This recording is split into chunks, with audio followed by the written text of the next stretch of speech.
Very well. We resume the debate on the proposition of Senator Moore, and the first name on my list is Deputy Pershard. Thank you, ma'am. I think the real tragedy with the process that we've been hearing about today is the fact that the residents of St Peter who are on this list, whether or not we agree that they were promised anything, feel that they had been promised something, or at least were incredibly shocked and surprised when the initial planning application was turned down.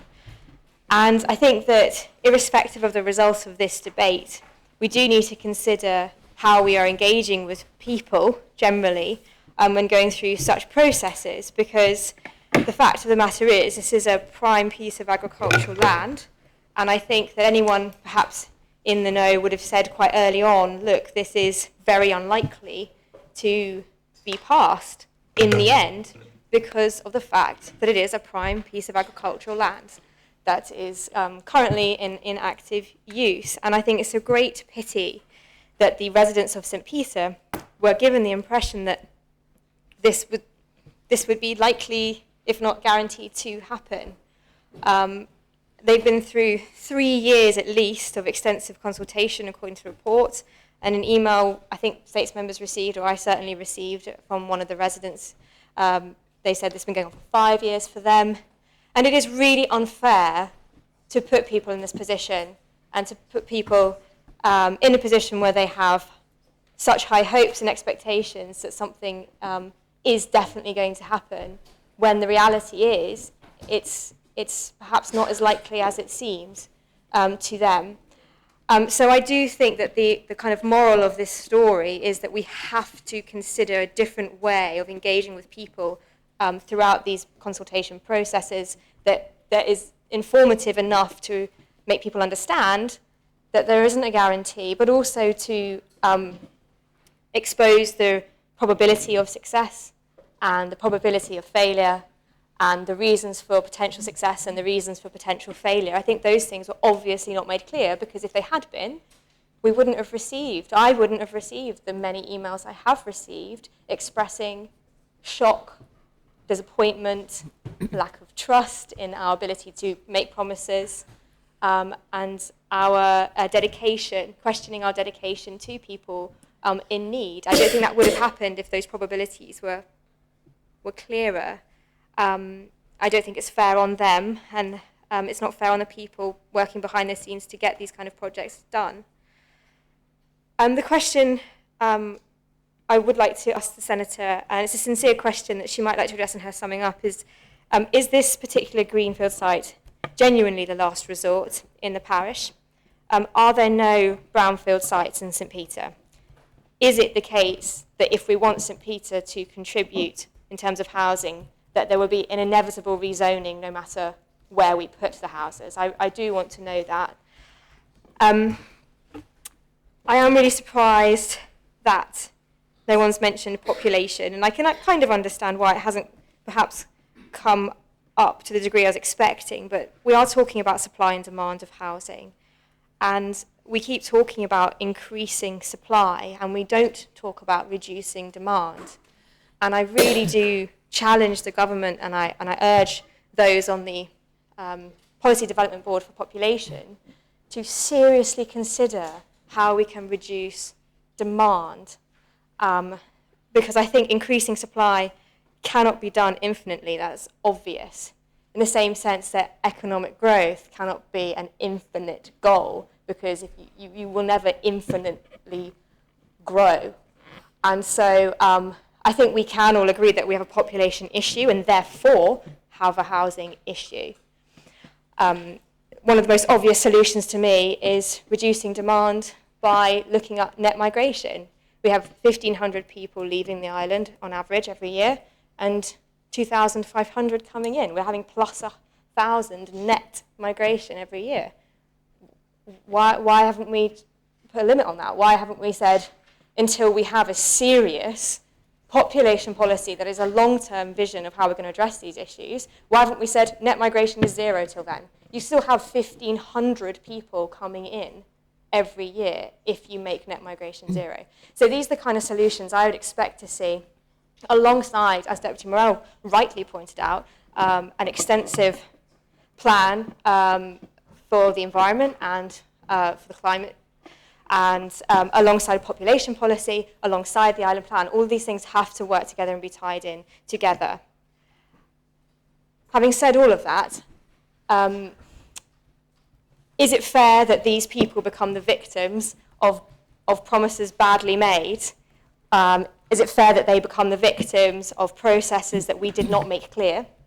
And is it fair that after years of waiting for something that they were led to believe, or that they interpreted as being a guarantee, that they are now the ones suffering? And I have to say, I don't think it's good enough. I don't think that we should ever be in a position again where we have told people, or at least given the impression, deliberately or otherwise, that we are guaranteeing something that we cannot deliver, that we cannot guarantee and we cannot promise. I think that's completely wrong. So this is a much more complex debate than it appears on paper. I am unlikely to support it, but I will wait for the summing up of the Senator, simply on the principle that it is prime agricultural land, and I don't believe we should be rezoning it. However, I urge the Assembly and I urge the government and I urge the Conitav and the parishes to ensure that whenever we are carrying out these kinds of consultations and these processes and projects, that we make it absolutely clear to the islanders that will be affected what the likelihood is of success and what the likelihood is of failure and why, because that is clearly what has not been done here, and that is clearly the problem, and that is why I think we're having this debate at all. Thank you, ma'am. Thank you, Deputy. Shortly before the adjournment, a question was asked of the Solicitor General by Senator Moore. Are you in a position to answer it now, Solicitor General? Yes, ma'am, I am. Ma'am, in relation to Senator Moore's question, if we look at her proposition, it refers to the revised 2011 Island Plan, and the states are requested to agree that the Minister for the Environment be requested to bring forward, subject to the provisions of the Planning Law of 2002, a draft revision of the Island Plan. And then it asks for a change to page 247 of the existing Island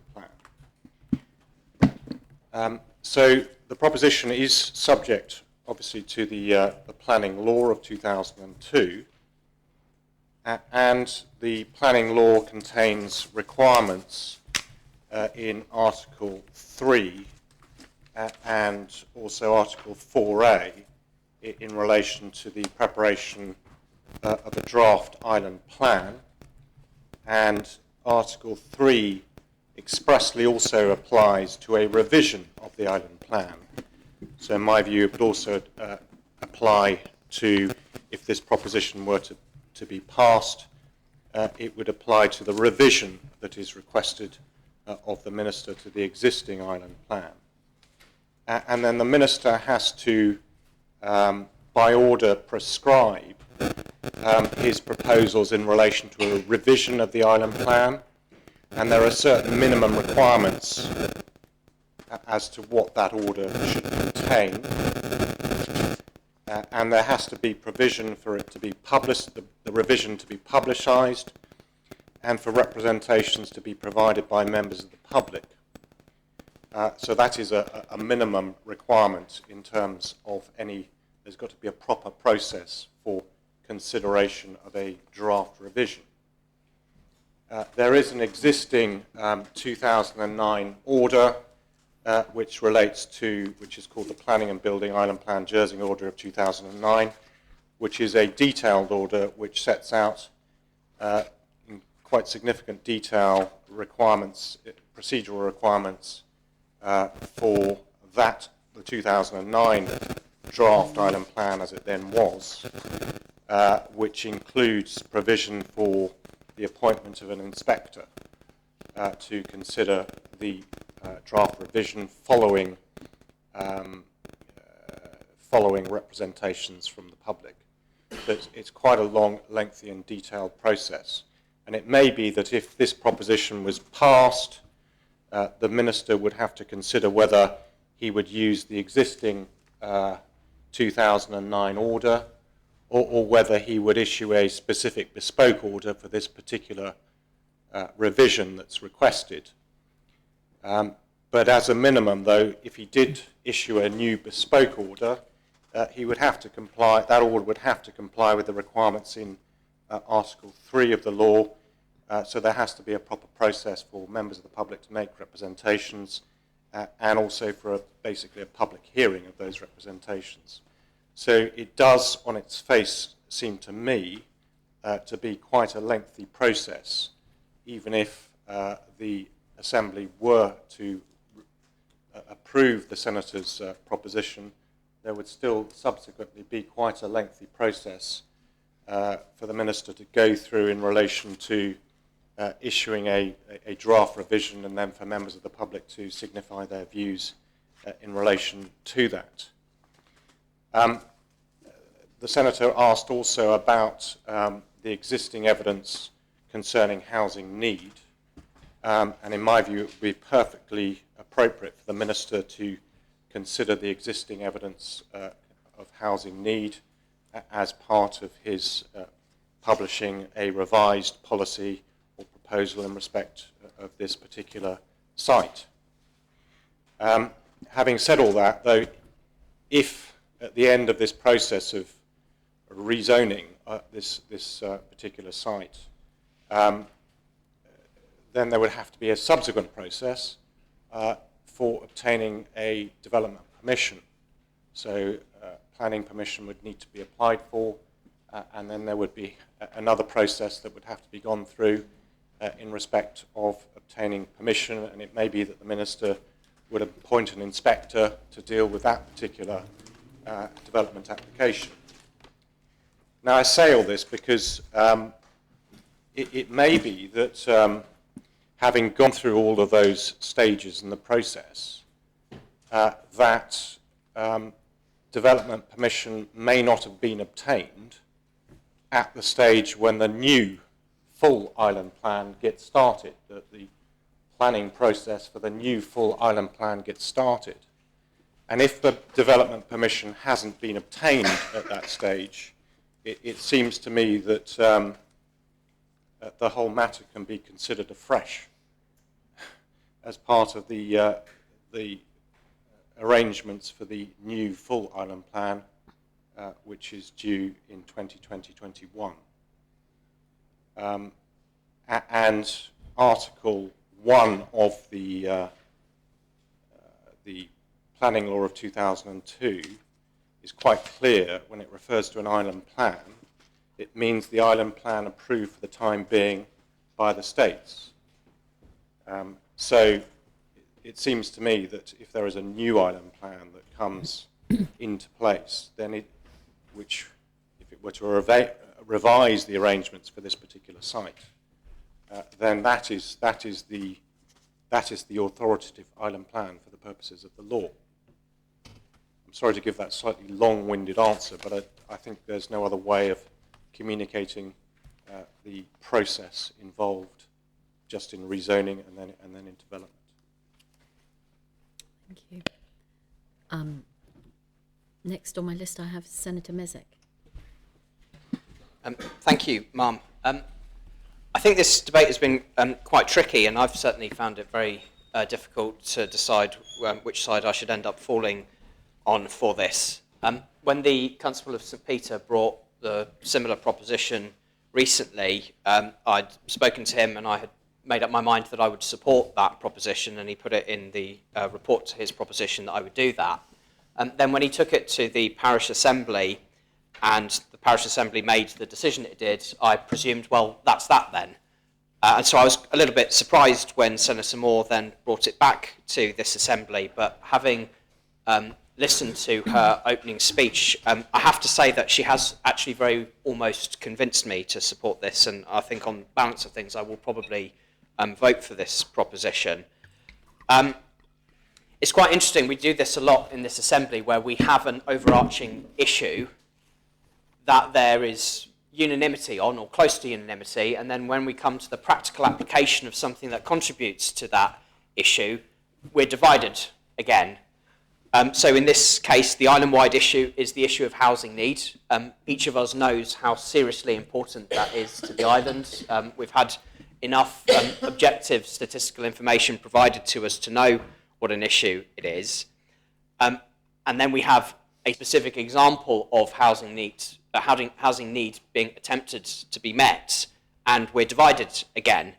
I can't help but compare this in my head to the debate we had on Anne Court, which was more or less the same thing, really, wasn't it? That everybody agreed, yes, we need extra housing, but not on this occasion for this particular scheme because of X, Y, and Z that I don't like. And so I look at this proposal for St Peter, and I can completely understand why some people have got strong feelings against it for particular reasons. There was a little bit of a debate about the particular format of this scheme, where a village green would or wouldn't be part of it.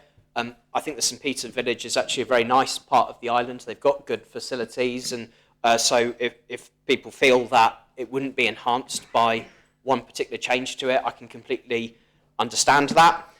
The fact that it's an agricultural site, again, I completely understand why some people would feel that it's not appropriate to build on there. And the question has been asked about, why can't we look at alternative brownfield sites? And again, I understand that as well, but there are things to weigh that up against, the fact that there aren't decent brownfield sites close to the village like this one, so you wouldn't be contributing to the community that there is in the village, and there wouldn't be the infrastructure that you could connect it to. It would make it more expensive. People would be more likely to drive rather than be in that area with all of its amenities nearby. So that's one thing that I find persuasive in support of this proposal. The one that I think is probably the toughest, that I am interested in hearing members' views on, and they have expressed views on this point, is this idea of the parish link, which some feel is quite tenuous, and I can understand that as well. When the Mesex moved to Jersey, St Peter was where we lived, so do I have a claim to this when my family lived on St Peter's Arsenal, even though I've never lived there, versus somebody who may have not lived there very long? It's all, all of these things to weigh up, so I understand why there's a perception of discrimination there. But let's look at at the Housing Gateway. There are other forms of discrimination that are already in the Housing Gateway, the most obvious one being housing qualifications. The fact that you may actually be in more need than someone who does have housing qualifications, and you can't get on the list. So that system in itself is it is imperfect. It does need to be changed, and there's other things we've got to look at with the Housing Gateway, whether that's household income, whether that's housing qualifications, whether that's this or that. There's other things that have to be looked at here. But I have to say there is a degree to which that debate is actually academic if you don't actually have homes for these people to move into. That's what's concerned me, that we have a waiting list with the Housing Gateway at the moment, and I know, as Housing Minister, that there are lots of people who are in dire need of housing in the social sector, but who don't fulfil the criteria because of where they're set. But if we expanded that criteria, it would simply be more people competing for the same number of homes, and as Deputy Tadger alluded to before, there would be no choice in that system, and people wouldn't have the freedom that they might otherwise want to live happy lives and have that flexibility. So there are problems there, and what I think has persuaded me to fall on the side of supporting this proposition, even though there are plenty of reasons for arguing it may well be imperfect, it's the fact that if these homes are provided, then that will alleviate at least some housing need that there is on the island. Maybe not too much, maybe not as much as we would like, maybe not in the best way that we would like, but it would alleviate at least some.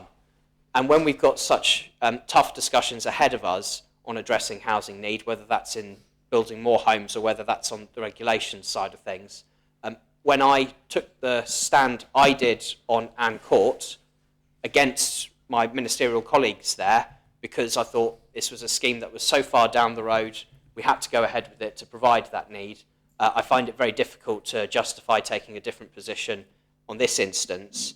I am uncomfortable voting against what the parish assembly decided, and I think that's not an ideal position to be in, but I think we have to weigh up the interests of the whole population of the island when making decisions like this, and so I think on balance I fall in support of this proposition.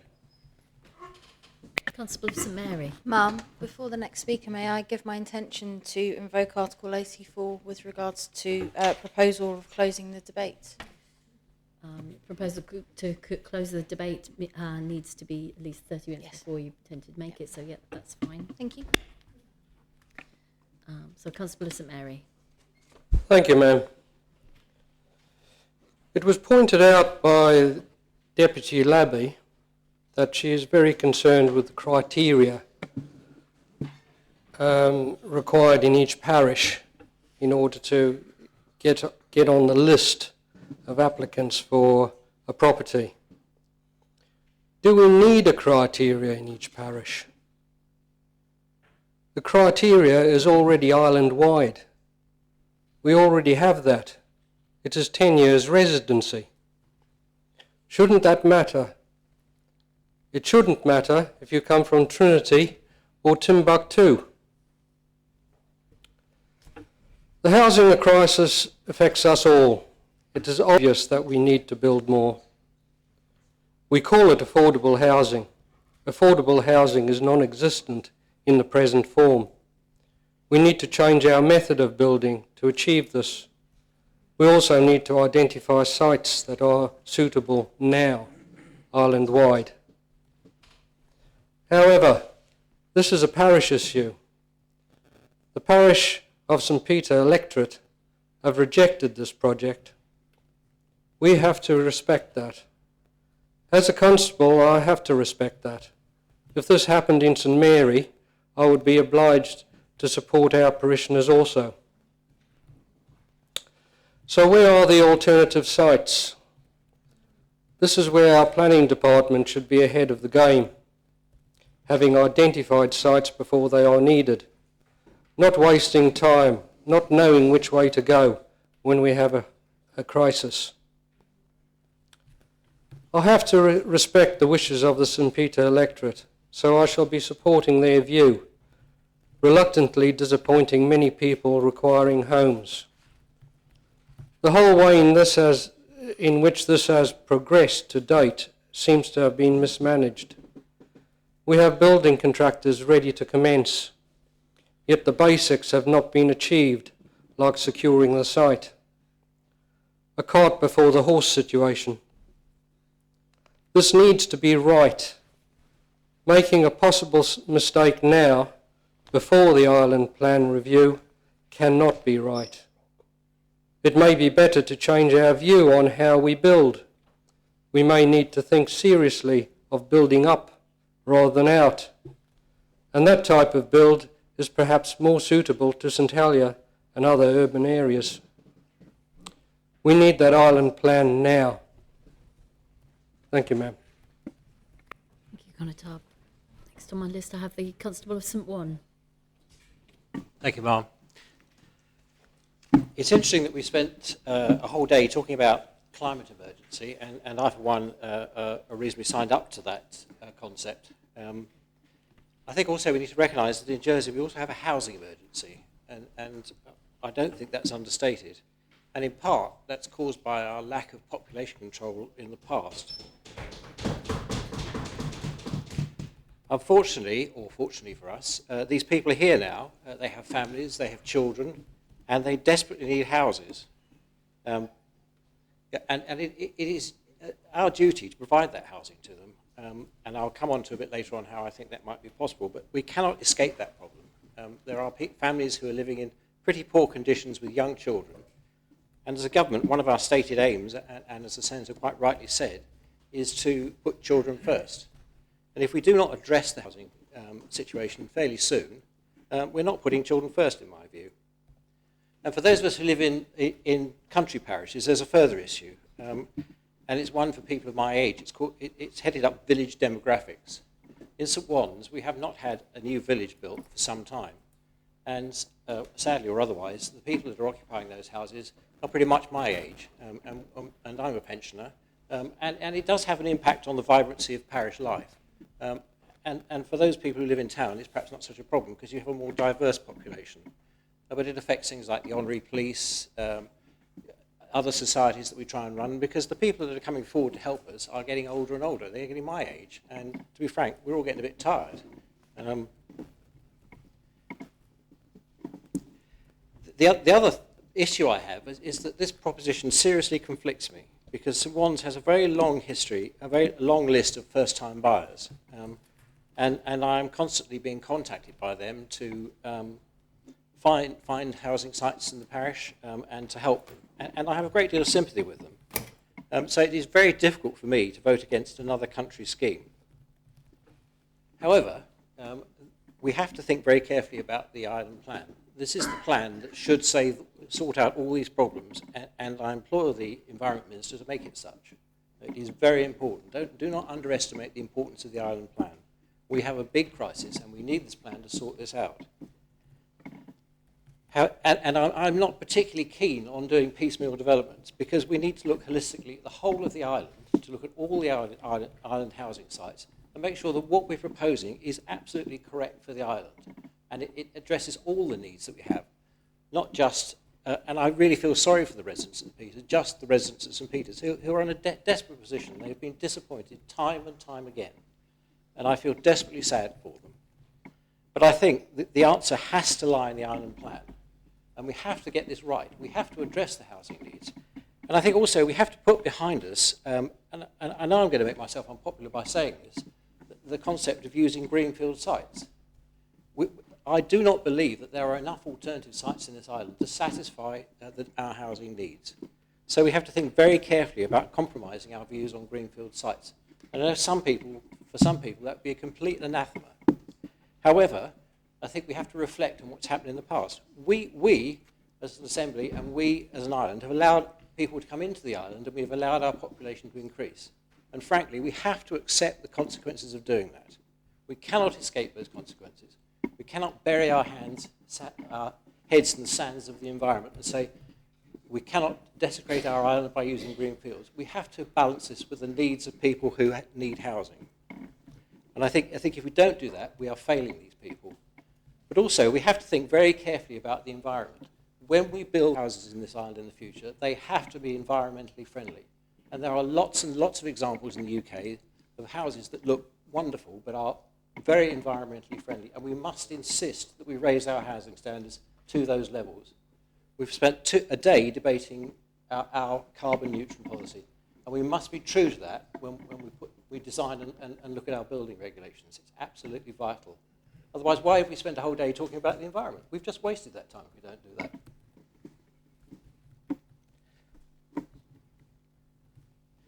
As I said, St Wands has an unfortunate history as well with housing developments. Those members who were in the previous assembly will remember the debate on Field 622, which has painful memories at St Wands. We lost that by a very small margin. And there are a lot of very disappointed people in St Wands who will be feeling pretty much the same as the people in St Peter's feel now. However, I have another difficulty with this, and that is voting against the wishes of a parish assembly. Although in the phrases of Senator Mezek, I might be the constable of a rotten borough, and I say that with tongue in cheek, nevertheless, I have a great deal of respect and admiration for democracy. And if another parish has voted and said they do not want this to happen, they want it to go into the island plan, then I feel duty-bound to at least give that serious consideration. And therefore I asked Senator Moore to address this point in some depth, because it is a serious consideration for me. If I vote against the wishes of the parish of St Peter's, I feel almost I'm letting my own parishioners down by saying I don't respect their democratic process. And I do respect their democratic process. Parish democracy is very important, and if the parishioners say they don't want this, they want it to go in the island plan, then that is their stated view, and we have to respect that. So for me, it's going to be a very difficult decision which way I vote. I have not made my mind up. I have listened very carefully to Senator Mezek, who outlined some very sensible reasons why I should support this plan. But then as a parish constable, I feel myself seriously conflicted by going against the wishes of my friendly neighbourhood parish, St Peter's, who we have incredibly good relations with. So I will wait to hear what the Senator says in her summing up, and I shall then make my mind up which way I'm going to vote. Thank you. Thank you, Ma'am. Councillor St Brelard. Thank you, Mum. And I'm pleased to follow the last speaker whose views I tend to share in many ways. I don't think there is anyone in this Assembly that doesn't support the principle of supplying additional housing for those in need in the island. We have, however, a degree of juxtaposition in that the proposition before us today asks us to rezone greenfield land. Is this conditional on 65 houses being built on the site? If so, this is then surely a planning application. And then, of course, other things come into the discussion, such as infrastructure, cars going down Bowmore Hill, sewage supplies, and so on. And I think the proposer did underplay some of that in the proposition as set before us. I don't consider we should be looking at this proposition on a standalone basis. The proposer has alluded to the Manor Farm site being developed as a brownfield development, but we don't know, ma'am, how many houses will result from that, or indeed any other sites which may service in the area.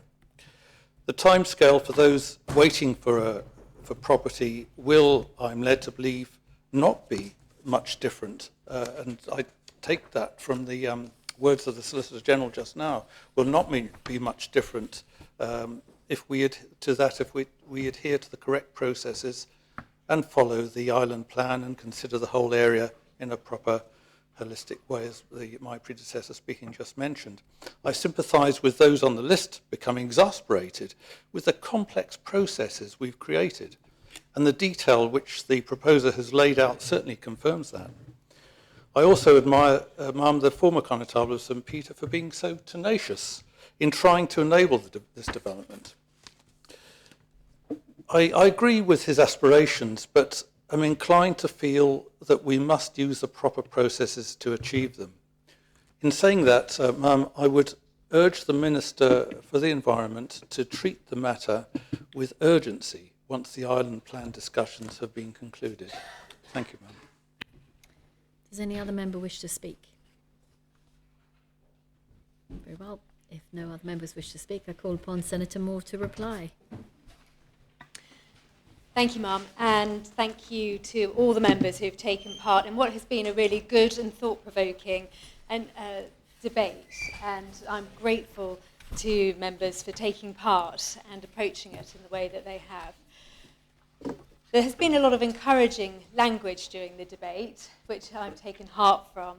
And as it's the centenary of women's suffrage this year, I would like to remind members of the Assembly of one simple phrase: deeds, not words. It's easy to apply words, to give sympathy, and to discuss and debate something. But what we actually are here to do is deliver action for our community, to respond to the need that we all acknowledge is there and find a solution that will change people's lives. So please, members, when you go to vote, think about your deeds and not words. The Environment Minister was very encouraging, and I must commend him for his proposals to accelerate the island plan process, for which I'm grateful. Call me impatient though, Mum, but I do want to see the Assembly deliver sooner. We have resources and we have a precedent behind revising the island plan. A 10-year plan is subject to review and revision, and it has been in the past. We've seen it in 2008, 2014, so why not in 2019? Because we need to respond to the needs of our community. It's absolutely viable and reasonable thing to do. The problem with, of course, waiting for the island plan process, and however compressed that process becomes, it will still be further down the track of any development and conclusion of this process if the Assembly is minded to support me today. That time difference makes a difference. It makes a difference to a child who, for example, could be born today, and it also makes a difference for the people who might one day live in those homes. For example, one of the couples who are on the list, the husband is 53 years old. So that man will be 55 in 2 years' time and will have little, if any, opportunity to have a mortgage. It's an important point to consider, I think. It was really important also that we discussed sustainability. Absolutely right to do so, particularly given the positive steps that the Assembly has taken this week. Firstly, farming is an essential part of island life, and hopefully now we have an increasing understanding of sustainability. More people will be seeking to source locally grown produce, and that is an excellent thing, something that I commend. But farming is a difficult business. There's a lot of capital tied up in producing those goods, and those goods are also under heavy price pressure. In the past, there was a policy within the island plan to allow greater leeway so that farmers could approach the planning department with development opportunities that would support the viability of their operation. I highlighted one such project that was delivered for another farm in my proposition, so I won't go into that detail again. The policy, of course, no longer exists, but farms do still need to be viable in order to continue. Yes, the act of building on a green field does appear contrary to our wish to address the climate emergency, but we do have to also address the need of our population too. Just next door to this site are the Queen's Jubilee Homes, another site that was conceived, the idea was conceived by the previous constable and also brought to a solution where 14 units of accommodation now provide really happy and comfortable homes for over 55s. Those homes are environmentally friendly in that they have met the highest of insulation requirements, and they're also fueled by air source heat pumps, which caused some difficulties when people first moved in, but they've grown to love them, and they live and enjoy the warm and comfortable surroundings that they achieved in those homes. So there are plenty of sustainable building methods available in our community now, and absolutely it's important that if this plan gets to further progressed in the planning stage, that some opportunity is taken and some importance is given to delivering a greener home. The other important aspect of sustainability in this particular site is that it is in the centre of the community. Therefore, it has easy access not only to the road, but the shop, the church, the pubs, and also the other people living in and around the community. So there are fewer reasons to be getting in a car and making a journey somewhere, because everything is available on foot, and also there's a easy access to an excellent cycle route, which I can vouch for myself as I use it regularly. There are also not queues of people wanting to enter farming. So we also have to consider how we assist those who do wish to remain in farming. If members recall, earlier in my opening speech, I reminded them that in 1982 there were 245 dairy herds in the island, and by the end of this year there will be 13. Deputy Pershard rightly asked about the other sites, and I did share with members a grid that was developed by the Parish Working Group. So this grid shows 8 different sites that were looked at, and they were each categorised due to various different elements, and particularly in and around the issue of sustainability. For example, they were categorised as to whether they were on a bus route, whether there was access to main services, close to the shops and amenities, to avoid sprawl or ribbon development and away from airport noise zone. This site was by far the best place site of those sites that were considered. And so that is why, following a parish consultation process and 3 parish assembly votes, that the parishioners agreed that, on balance, this was, in their view, the best site that was available to them to deliver on the need. There are also, and I mentioned in my opening speech, but I'll recall again to assist members, 2 brownfield sites where building will begin in St Peter. Just down at Beaumont on the Old Jersey Post site, where 72 1- and 2-bedroom flats are due to be built, and then at the top of Montfalou, at the Old Broadlands site, where 18 1- and 2-bedroom flats and 18 2-bedroom houses will be delivered on brownfield sites, but they will, of course, be sold on the open market, and so won't be as affordable as this project could be.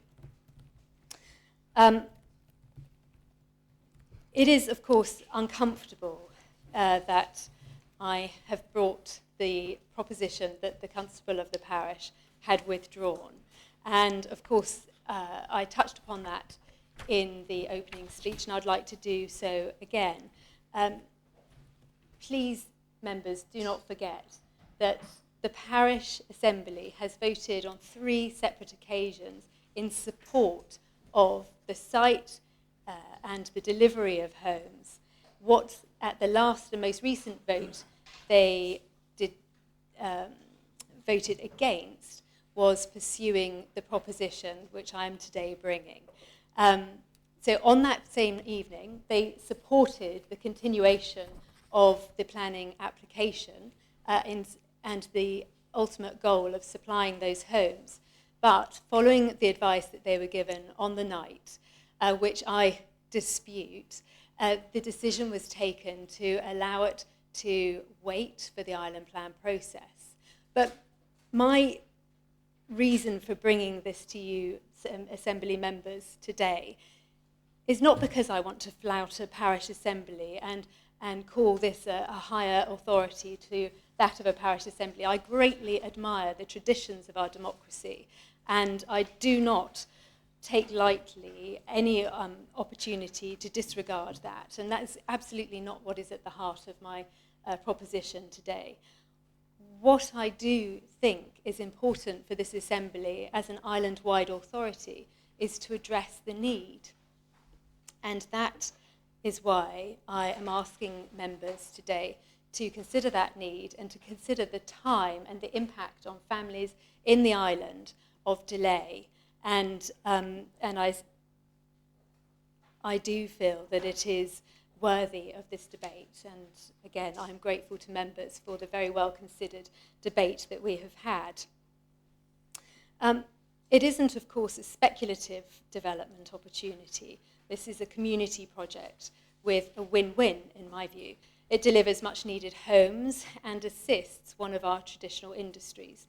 Because the parish has worked with Andium from the very start, families will be assessed independently through the housing gateway, which doesn't happen in other places. And I absolutely accept the points about diversity and inclusion that have been raised. And Deputy Higgins coined the phrase geographical apartheid, which is absolutely not the intention of the criteria as they were specified.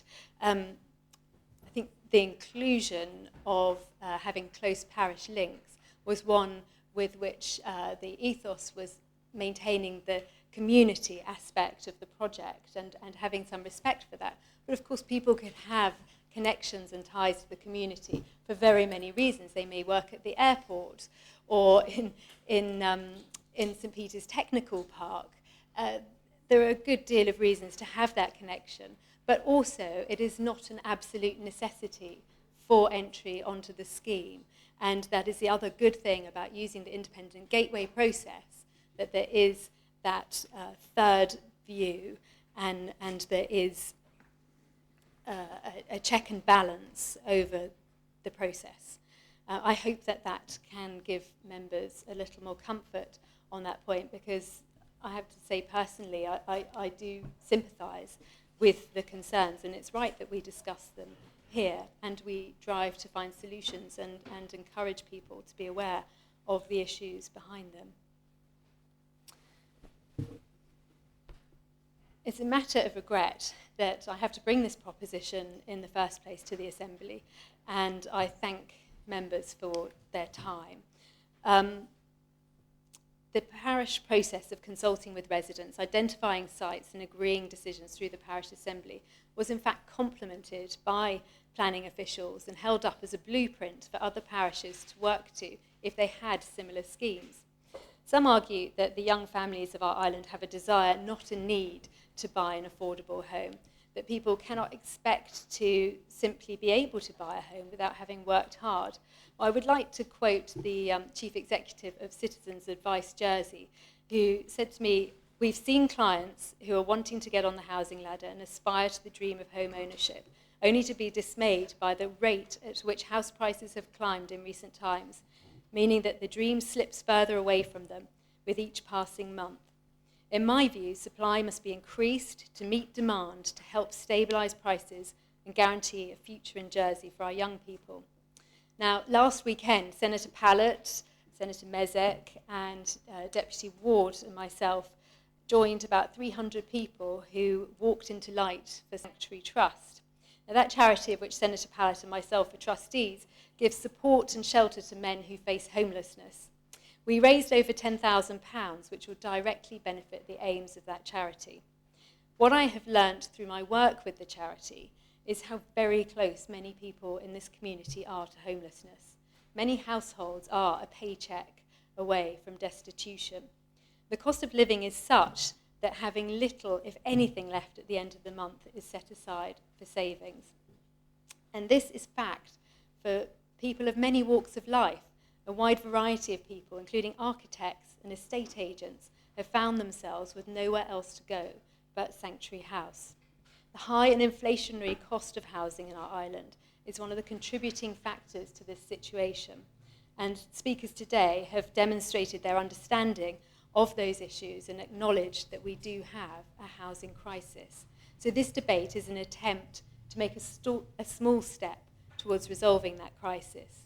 If we do not begin to take action, we will have an economic crisis also, because the island will grind to a halt due to a lack of people with the skills that we need. We saw just this week another day of strike for our teachers, and this issue of the supply of housing and the cost of housing is one of their core arguments. The majority of members here today have been able to make that leap from renting to owning their own home, and I ask them, before they vote, to cast their mind back to that moment that they stepped into their home for the first time. What did it mean for them? How has it changed their lives? And does it feel right to block another hard-working young family from taking the same lifetime opportunity? The majority have also pledged to put children first. So today, members have a chance to do just that. And I ask members to please vote for this proposition and take a small step to delivering on that pledge. I call for the appel. Very well, the appel has been called. I ask members to return to their seats. And I ask the greffier to open the voting.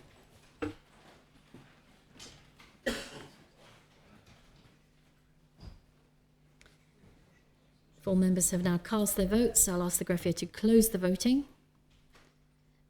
And I can announce that the proposition has been lost. There were 9 votes in favour, 27 against, and 2 abstentions.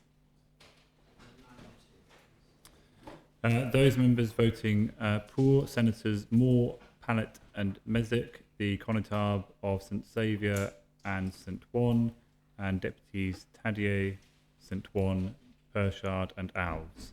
And the members abstaining, the Connétable of St Peter and St Martin.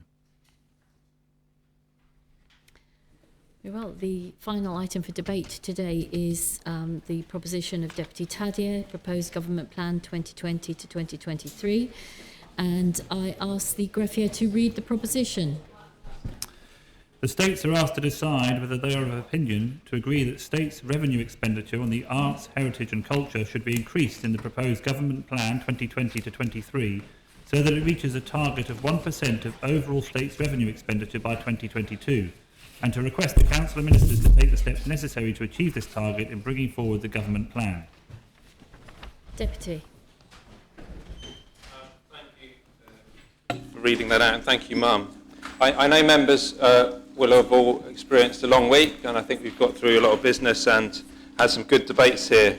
So as my part of the bargain, I will keep this to a maximum of 10 minutes. I've got my stopwatch on, and I've got a maximum of 10 points that I'm going to make in my opening remarks to try and keep this concise. That's not to undermine the importance that I feel that I attach to this issue, and I know that others feel the same. The first thing I want to do is to pay tribute to the many organisations that we have in Jersey, whether they come under the umbrella of direct or indirect funding from our Assembly and the government, or whether they're independent and self-funded. Because there are so many groups in Jersey, whether it's in the parishes, whether it's under the auspices of funded organisations, or just community groups which do so much in the island. I've also circulated the strategic review, which was commissioned by my predecessor, Deputy Norton, before he left the post. And members will know that I fought, not going to say very hard, but it wasn't a given that this report was going to be published, shall we say, to keep it polite, and that I asked for it to be published, first of all, because the findings and recommendations of that were key. Secondly, because I feel, and I know others do, that there's no point in commissioning reports if they're going to sit on the shelf to gather dust when the recommendations in them, and in this case they're very good recommendations, very well founded, if they're just going to be ignored. And that report in itself costs about £40,000, so it's important that we at least listen to what it says and try and enact the recommendations in that. So I'd like to pay tribute in particular to the organisations that do come under the state's remits to some degree. And they've really been doing good work, and in many cases it's been despite the government interactions that they have, not because of it. And that's not to undermine the fact that government already does quite a lot and gives a significant amount of money to these organisations, but the statistics don't lie. And in my proposition, it's quite clear how over the last 7 or 8 years, in a period from 2010 to 2016, the funding collectively to these groups has been frozen, and that's a trend that we've seen, of course, not just for them, but in the public sector and elsewhere. And we know that if we don't invest in our organisations, whether it's in housing stock, whether it's in our workforce, or whether it's in these culture, arts and heritage organisations, it ultimately gets to a point where there will be problems. And that's what we've seen very much in the last year or two. Members who were elected for the first time and others who faced re-election recently, but anyone who was a candidate would have received the letter, the joint letter from those 3 or 4 organisations saying that things had got very difficult. And in the Jersey context, we know that these are organisations that don't complain easily. They felt compelled to write to candidates and potential states members because the situation had got so desperate. And that was the backdrop, and many candidates, including those who were elected, saying yes, they would support the arts, culture and heritage sector for more funding into the future. So that's why I'm bringing this now. I would direct members' attention to recommendation 18 of the report, which can be found in my proposition. And it clearly says that we should be getting to a position of defining a fixed percentage, a proportion of the government budget, an appropriate amount that we can allocate to this area. And it compares other comparable jurisdictions. So clearly for Jersey, we wouldn't normally be comparing ourselves to the UK or to Europe. Similar jurisdictions like the Isle of Man and Malta, which are small islands, they spend a lot more than even the European average on arts funding. but the European average, which is a modest benchmark, is 1%, and therefore that's the reason that I've chosen that 1%, which is also in line with the recommendation of the BOP report. So moving on to my fifth point as we come up to the 5th minute of my self-imposed time allowance. What I'm quite surprised about, and I will put this on record first of all, I've really enjoyed working with the Assistant Minister and the Minister up until now, and I know I will do so in the future, because I know that ultimately we share the same goals, and I know that the Chief Minister also shares the same goals of making sure that all of these organisations, the sector, is funded adequately. But the question is, how do we get to that point? And the Minister has written 2 reasons, and note the word that he says, I am nevertheless reluctant to support this. It's not the usual comment that we're given that I strongly urge members not to support this. The Minister is reluctant to support this for only 2 reasons. The first is that he said he's concerned that the 1% target would be an arbitrary measure based on statistics that do not take into account Jersey's specific circumstances. Well, firstly, it's not an arbitrary figure. It's a figure that came out of a lengthy report that his department commissioned before I got into the job that cost £40,000, that looked at the Jersey context specifically, and then which said you should increase your funding because you've got a £2.3 million shortfall. That's the figure that also was not increased over that 6 or 7 year period. You need to do that, and if you get up to 1% of government spending, that's how you will solve the shortfall. So it's effectively something that if it had been kept up with RPI, we'd be at that point anyway. So it's something we should have been doing anyway. So the first point that the Minister makes isn't correct. It's not an arbitrary figure. It's a well-founded figure which is specific to the Jersey context. The second point he makes is that a fixed percentage is perhaps not the right way to go, saying that it may be too much or it might be too little. And he makes the strange argument that actually what happens if we need more than 1% of government funding of the overall budget? Well, my proposition doesn't preclude that. I'm not suggesting it's ever going to happen. I would like to just get to the 1% over the next 3 year period. But if we need to do more, then by all means, I'll be happy for the Minister to say, yes, have more than 1%. But certainly at the moment, I'll settle for that 1%. Now, the other reason is that I think is going around is one of process, and we've heard that so many times. This isn't the right time to be doing this. There's a process to go through. Bids have been submitted. That's also in the comments. Interestingly, I haven't actually seen any of those bids that have gone in. I'm supposed to be the Assistant Minister with the delegated responsibility for this sector, but I haven't actually seen those bids, and I think they were submitted before my suspension anyway, so there's no reason that I wouldn't see them. And this underlies the fact of the way the system is currently operating, that we don't actually have any sight often of the things that go in, and it's very difficult, and I've told members in the past, so I don't need to repeat that, of the very strange, covert and laborious process that is then handed over to the Treasury Minister, and then it's within the largesse of her Treasury, and often within, perhaps even higher up than that, to decide which bids get accepted and which bids don't. And in the meantime, as I've said, 4 years into this year, we're already in a situation where some of the organisations have only just had their funding secured. And again, that's often because I've been there beating the drum for them to make sure that they've got at least some of the funding that they were asking for in the bids.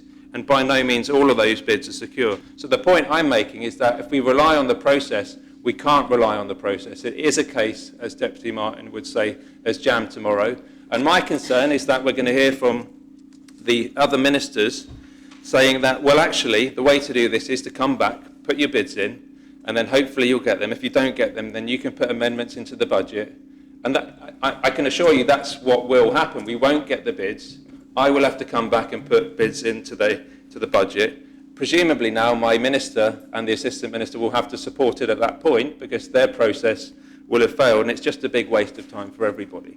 So now as I approach the last 40 seconds of my allocated time, I would like to bring it back full circle and say we've spent, I think, a worthwhile week in this Assembly. We started off debating the environment, And clearly, I won't be able to cover all the points I want, but the point I want to make is that it's going to be so important over the next years to invest in our community in so many ways. There are going to be tough times, there are going to be lifestyle changes, and one of the key things we need to do is build resilience in our local community, and in order to do that, we need to invest in culture, arts and heritage. This money will stay in the island. There's an economic driver, which others can talk about, and I'm about to sit down because, ladies and gentlemen, that's 10 minutes. Proposition seconded. Yes. There's obviously a lot of interest in heritage and culture. Quick off the mark was Deputy Young. I saw your light first. Thank you. Well, thank you for the deputies. I am going to break his expectation. He says he's going to have ministers jumping up opposing him. Absolutely not, and I better declare an interest. I was chairman of the Jersey Arts Centre and treasurer for many years before I was a stakes member, so I don't think that's a conflict of interest. But I've seen at first hand how the arts has been dramatically underfunded, arts and heritage in this island for decades. And I think the figures on page 3 absolutely show it. Look, 2010 to 2016, look at the underfunding there. And I know how those organisations struggle. But are those organisations populated with civil servants? No, they're not. They're populated with voluntary people. People are putting incredible efforts above and beyond to keep the art. And of course, we've got a fantastic creative skill, community. And as an island community, we have to be more self-sufficient about the arts and culture. So I think that Deputy Tadier's done us a real service. I'm impatient, and I'm not. This is the case where I'm not going to wait for the CSB. I'm going to speak for it. Let's set a target and let's go for it. I've always had a puzzle, and I did so when I was working with the wonderful community of the arts. What a comparison with sport. Now, I love sport. I go to Jersey Rugby and I enjoy it. But I was thinking, very, very quickly we found £150,000 to bail out a Jersey Rugby Club, which was well justified and has given an economic benefit. But can you imagine the system responding positively to the arts and heritage like that? I know they scratch around for the odd £5,000 or £10,000. It's absolutely ridiculous. And so I want to see that things change, because this is a case for investment. Somehow or other, the penny has never seemed to drop that investing in this sector gives economic benefit, because people will come to the island to enjoy our facilities, and I want to see it go further. This is revenue support, but I want to see a new cultural centre, capital investment in Jersey. A cultural centre where we can have things like the art gallery or what have you, an additional facility, and it will be a wonderful place and a great addition to our offering that visitors come to Jersey. And I think we're so fortunate. This is a touch. So well done, and I think it's a case your suspension has done us all a favour. Come forward. Come forward with it, and I'll back you up. I'm for this. Deputy Labby. Thank you, ma'am, and let's all enforce a voluntary 10-minute at the most speech on this fantastic proposition by the Deputy Tadier, who's played a blinder. This is perfect. It's fair, it's appropriate, and it's going to do so much good. And we can afford it, and we must afford it, because as Deputy Young has said, the per capita, the amount spent on sport as per culture and the arts, is a huge variance, and I don't begrudge any of the money spent on sport. It's very, very important. And people say, well, of course it's important because of the body and the mind, but culture is also important for the mind and the soul. I love sport. I play darts and I love a frame of snooker. So I'm not anti-sport. Be in no doubt that our when we talk about arts and culture, we inevitably start talking about the Opera House, and it's much more than that. It's the Battle of Flowers. That is culture. That is people of all ages, of a community, coming together in a artistic, creative endeavour. And you know, ma'am, yourself, because you designed those beautiful hairstyle panels for Trinity Parish Church. Yes, a lot of members didn't know that, and they are award-winning. But it's the fact that people are coming together in a creative endeavour it's so important. If we lose that, I mean, that's really, we talk about the importance of the parishes and clubs and societies coming together doing that is vital. It's art, it's culture, it's so important. But be in no doubt members, that our Opera House and our Arts Centre are massively, as compared with the UK, massively underfunded. And the people working in both the Arts Centre and the Opera House are fantastic, and they're working over hours. They are tremendous, and they're key. You know, we obviously, the Opera House had a massive issue financially a few years back, and it's had to be put back on track, and the people working there have done that, and they are having to put on a diet, and there's nothing wrong with this. There is a place for it, but it's mainly a diet of tribute acts and comics, because they are working within such tight financial constrictions. But, you know, there has to be payback. You know, you can bank some credit with doing these crowd pleasers, and there's nothing wrong with them, and I go to them, we all go to them, and it's good. I love trash. I'm not saying it's trash, but I do love a good bit of trash. But the payback is we have to provide some culture. And there is very little live theatre, and they need help with that, and it's difficult and it's risky, and we've got that water, and it's hard and expensive to bring stuff over. The problem is as we keep on going with no live theatre or such little live theatre in the island, people get out of the habit of going to the theatre. So like tonight, I'm going to see Sir Ian McKellen, and he's sold out both tonight and tomorrow night.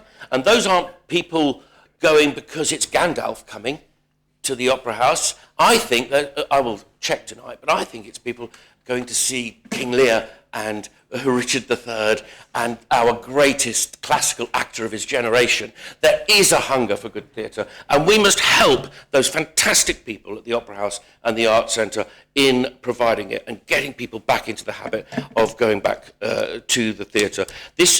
Look, we've had a really productive 4 days, and we've had emotional and difficult arguments and debates to be had amongst one another.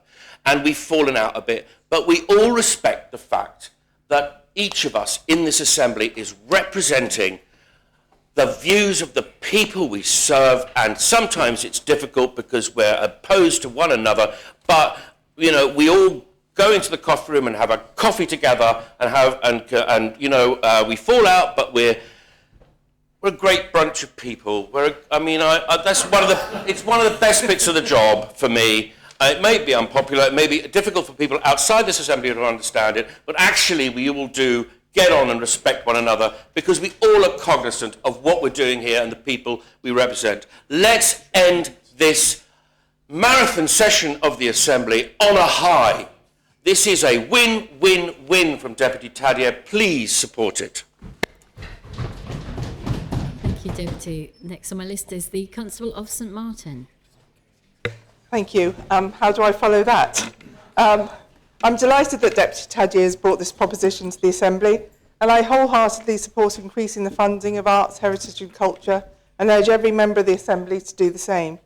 As an island, place a great deal of emphasis on our shared history, our unique language, our traditions and our community spirit.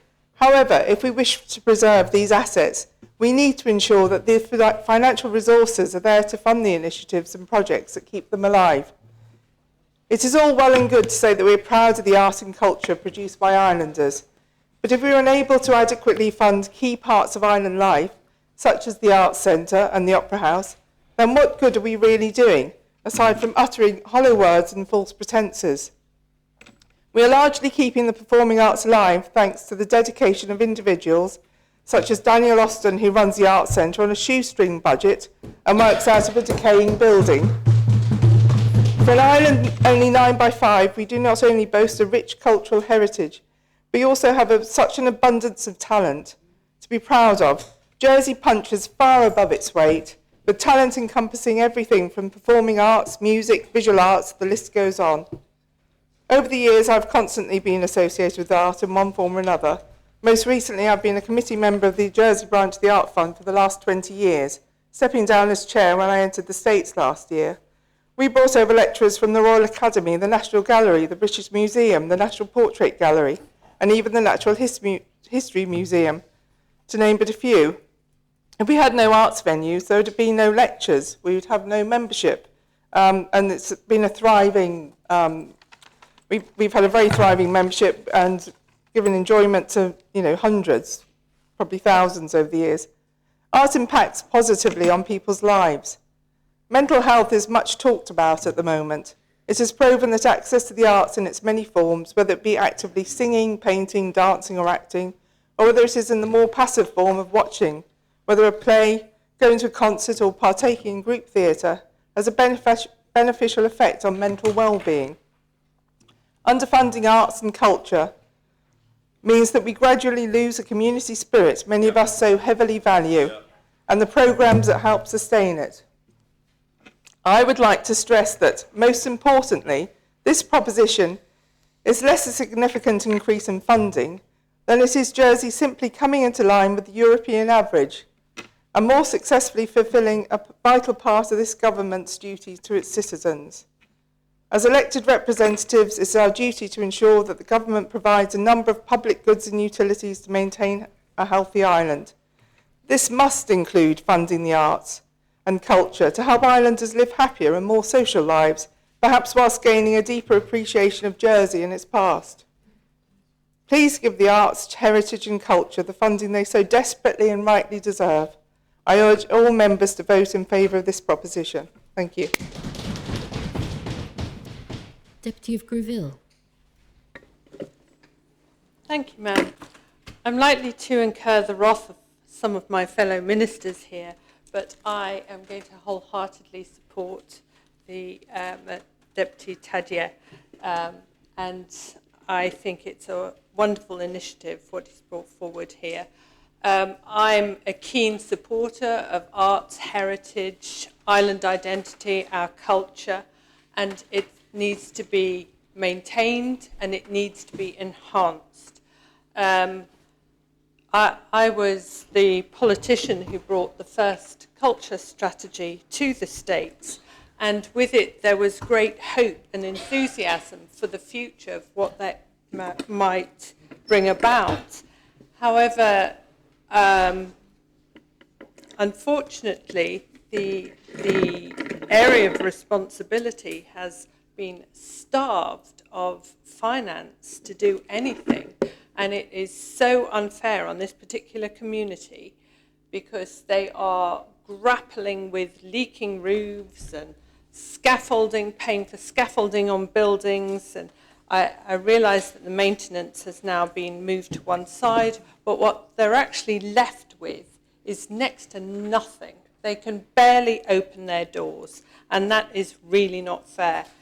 And it might be considered that to demand a 1% of revenue, as the good deputy is doing here, is a bit drastic. However, I happen to feel it is the only way,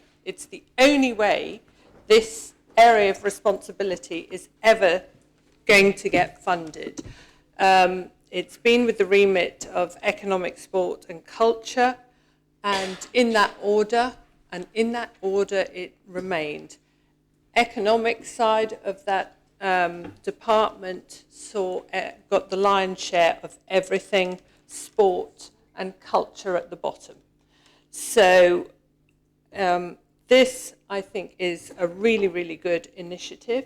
And if anyone wants to look at what culture and investing in culture and the arts can do, then go and visit the Guggenheim in New York, go to visit Barcelona, go and see even Cuba. The public art offering in Cuba is magnificent. So yes, this is the only way the good deputy is going to get any reasonable funding for this area of responsibility.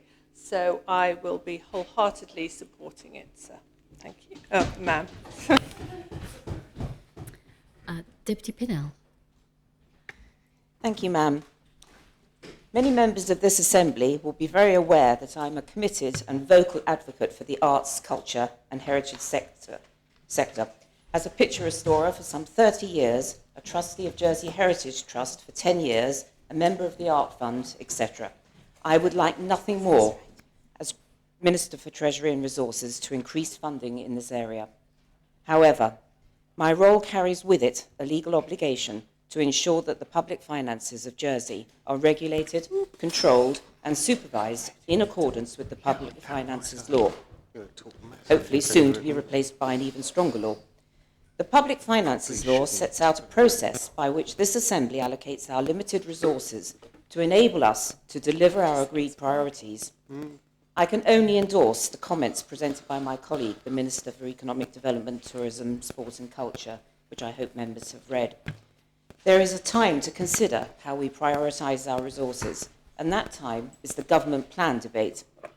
That is where we balance all the competing demands and arrive at a solution which achieves the best affordable result across the board. If we arbitrarily set spending targets for areas like arts, culture and heritage, and no doubt follow that up with other equally worthy areas, what do we do when we find the numbers don't add up? Do we squeeze education spending, or health, or maintenance of our buildings, or just raise taxes? Sir, I understand Deputy Tadia's intentions and totally sympathise with them, but I simply cannot support his proposal as to how he achieves his aims. I regret that I cannot support this proposition. Constable of St. One. Thank you. Firstly, a word of warning to the Treasury Minister. Much as I respect and like and am friends with her, please don't leave the cash tin on the table, because in this proposition I think you might find it gets raided. But being more serious, we should be embarrassed with ourselves, actually. Deputy Tadia's proposition highlights some excellent figures. In comparison with the Isle of Man, our expenditure on cultural heritage is almost half. I mean, that is disgraceful, frankly. And if you look at Malta compared with us, I mean, I've visited Malta many times, and they have a rich cultural heritage in the same way that we do. They suffered badly during the war, and they have a long cultural heritage stretching back to the time of the Greeks. They are very proud of their heritage, and they have some wonderful museums and displays. And their expenditure is 2.2% of their budget, compared with only 0.68% of ours. Do we not have the same cultural heritage as Malta, I ask? And I think the answer is very firmly, yes, we do, and we're rightly proud of it. So I think looking at the numbers, we should be rightly ashamed of ourselves about where we are. And I think Deputy Tadia, his proposition is very worthy. I think bringing it home, more to home, I currently have been working on a maritime museum project where the island had the opportunity to acquire some very valuable drawings. And frankly, the money wasn't there. So those drawings have gone to the National Maritime Museum in the UK, and it is our loss that there was no money to do this. I think you also need to bear in mind not only the figures that we have in here, and if we look at the current state of heritage in the island and arts, if it was not for corporate sponsorship from the finance industry, this position would be an awful lot worse. The corporate sponsors have been very generous in putting their hands in their pockets and supported many, many worthy projects in this island, which frankly we as a government should be supporting.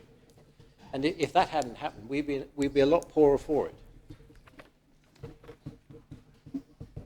So I think in closing, we have a long, proud heritage, which we should rightly display. We should also, in terms of our reason for being as an island and our mark in the world, our cultural heritage is a very important part of that.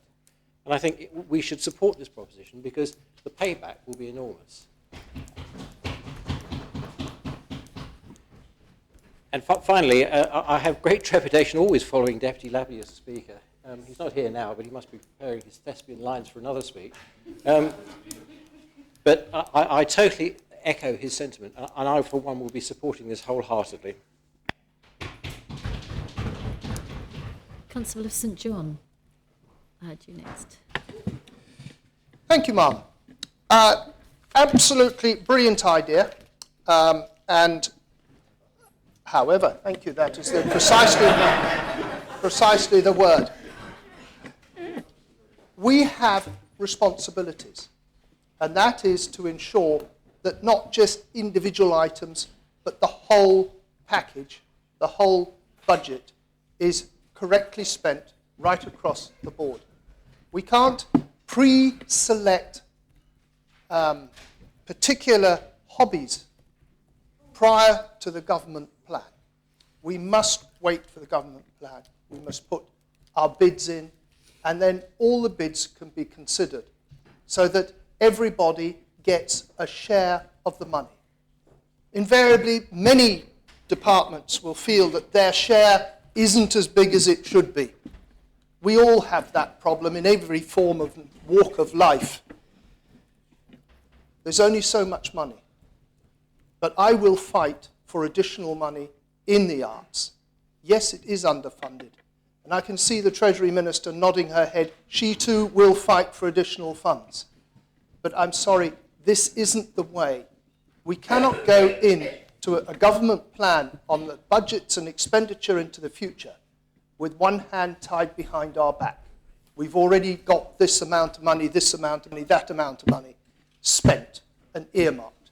We have got to have a clean sheet of paper and start from the beginning and treat everybody with the respect that they deserve. I will support additional funding to the arts, but I will not support this proposition. Thank you, Mark. Next on my list, I have Deputy Ash. Thank you, ma'am. Mine's really just a question to Deputy Tadier. He's obviously a great lover of the arts. He wants more funding. There's nothing wrong with that. But how does he reconcile this love for the arts with his wish to get rid of the constables?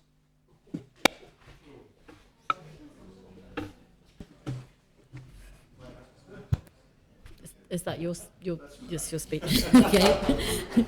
Constable St Saviour. Oh, there you are, and I follow as a constable. And as a constable who's been through just about everything. I've worked at Hampton, the Country Life Museum, for years, talking about the history of the island. I've done shows at the Opera House, I've done shows at the Arts Centre, and when I was 7 years old, I did a show called White Horse Inn at the Forum, which is now knocked down. And at the age of 74, I am still helping front of house and backstage. Children who come to a Christmas pantomime is normally their first introduction to the theatre. And it is so important. I don't care being a constable what I do. I don't see where I fit in with your thing other than I'm supporting it, sweetheart. I really don't. I would like, and I have a word with Deputy Ash afterwards to find out why. Because at my age, yes, I shall stir it. Because it is so important to have a theatre. It's absolutely gorgeous. I've done a lot of shows for Deputy Labby. And they were wonderful. I could. Brilliant. I know, thank you. No, but seriously. And I'm dyslexic. And a lot of people don't realise that. I know the team that I'm on with Scrutiny, they realise it because I have to have everything written down and I have to make sure that I can read it because I can't do it on the computers. But being dyslexic, I have done some fabulous shows and we have packed them in. And as I said, the first introduction to the theatre is a pantomime. And the children should be allowed to do this. When I worked at Hampton, I must have worked at Hampton for about 9 or 10 years. And the people used to come to listen to the culture and the history of Jersey. And we used to flower it a little bit. Every time you mentioned Guernsey, you'd spit, and you'd say Guernsey was on fire. But it all added, no, seriously, and they did realise that there was a little bit of awkwardness between Jersey and Guernsey. And I'd say, yes, well, we supported King Charles, and they went the other way with Cromwell. No good. Stay with the royals. And I apologise again, like I had to yesterday. No, but seriously, we need to fund these things. Most of the theatres now, one of my chefs in the police force, my only chef, I shouldn't say anything, he is a great big wheel and a worker in the Arts Centre. And I know how hard he works and how down he gets sometimes for the amount of funding that they get, which is minuscule. I worked hard with the late Francis Hammond to make sure that the Opera House was kept alive. We had tea dances, we had all sorts to help fund. I said they sold piano keys so that we could keep the Opera House. Other people who had a theatre like we've got would be thrilled They wouldn't have us all selling off bits and pieces to try and keep it going. That's ludicrous. We should be ashamed of ourselves. I know we've had a laugh, but we really should be ashamed of ourselves. The Eisteddfods are held at the Opera House, and the people who come to judge the thing think how it's absolutely fabulous, and aren't we lucky to have this theatre? We have the Arts Centre, which also has different floors, and they have paintings and all sorts of things going on there. And if a show isn't big for the Opera House, it can be big in the Arts Centre. A lot of the dancing schools put things on at the Arts Centre. Why are we even thinking that we're not going to support the arts in this island? If anybody, and I mean this most sincerely, if anybody votes against this 1% that the deputy is asking for, well, you need to hang your heads in shame. And if I'm at the Opera House selling programmes or down at the Arts Centre, I will make it known that you voted against. Ma'am, Constable, I'm not sure it's in order to harangue as members into voting in favour of Trust the me. proposition. Ma'am, for the point of clarification to the Constable of St Saviour, I was trying to make a play on words with John Constable. It wasn't yeah. Still being on a farm, that was excuse me, that was culture. Yes, of a sort. Yes, of a sort, agriculture and arts, but it was culture. All right. If we could return to the May I ask a point of clarification of the last speaker who made the clarification? Can I just note that his point of clarification was longer than his initial speech? And that pantomime clearly is still very healthy and alive in Jersey. Moving on, if I could call upon the Constable of St Mary. Thank you, ma'am. I'm now terrified to follow the Constable of St Saviour.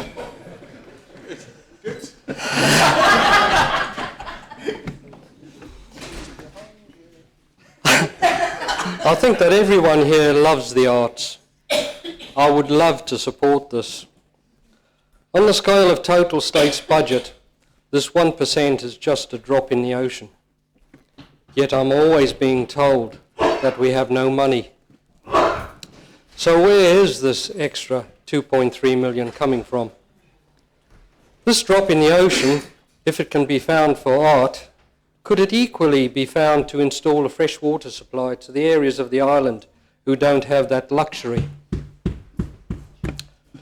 That, though, is not happening, as the water company is a private company, and providing that service island-wide would affect those profits and shareholders.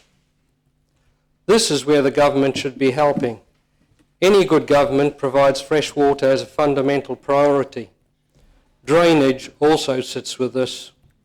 If we can find a total of 1% for art, then surely we can find 1% for essential services. Water, drainage, public sector pay. Not necessarily in that order.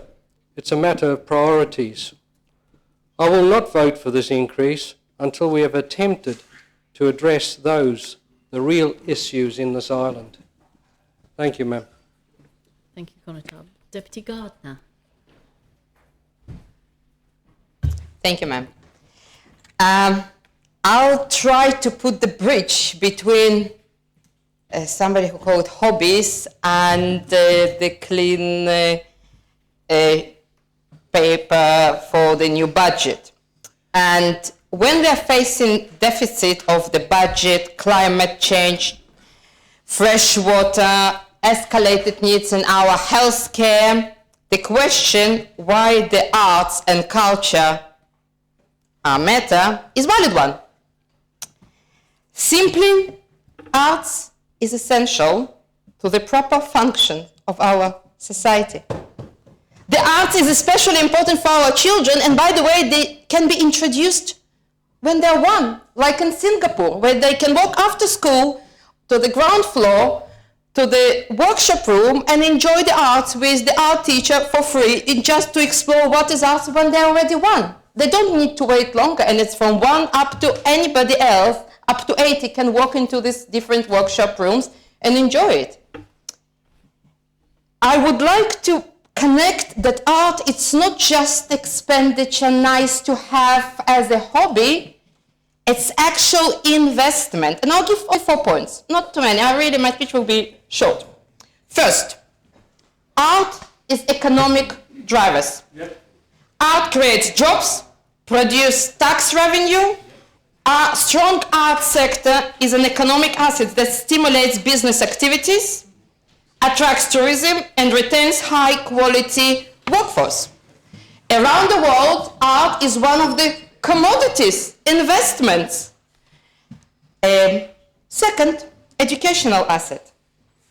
Art basically fosters young children's imagination and facilitate children's success in schools, provide critical thinking, communication, innovation skills that are so needed in the 21st century. It is an investment. Civil catalyst, we all talked about democracy.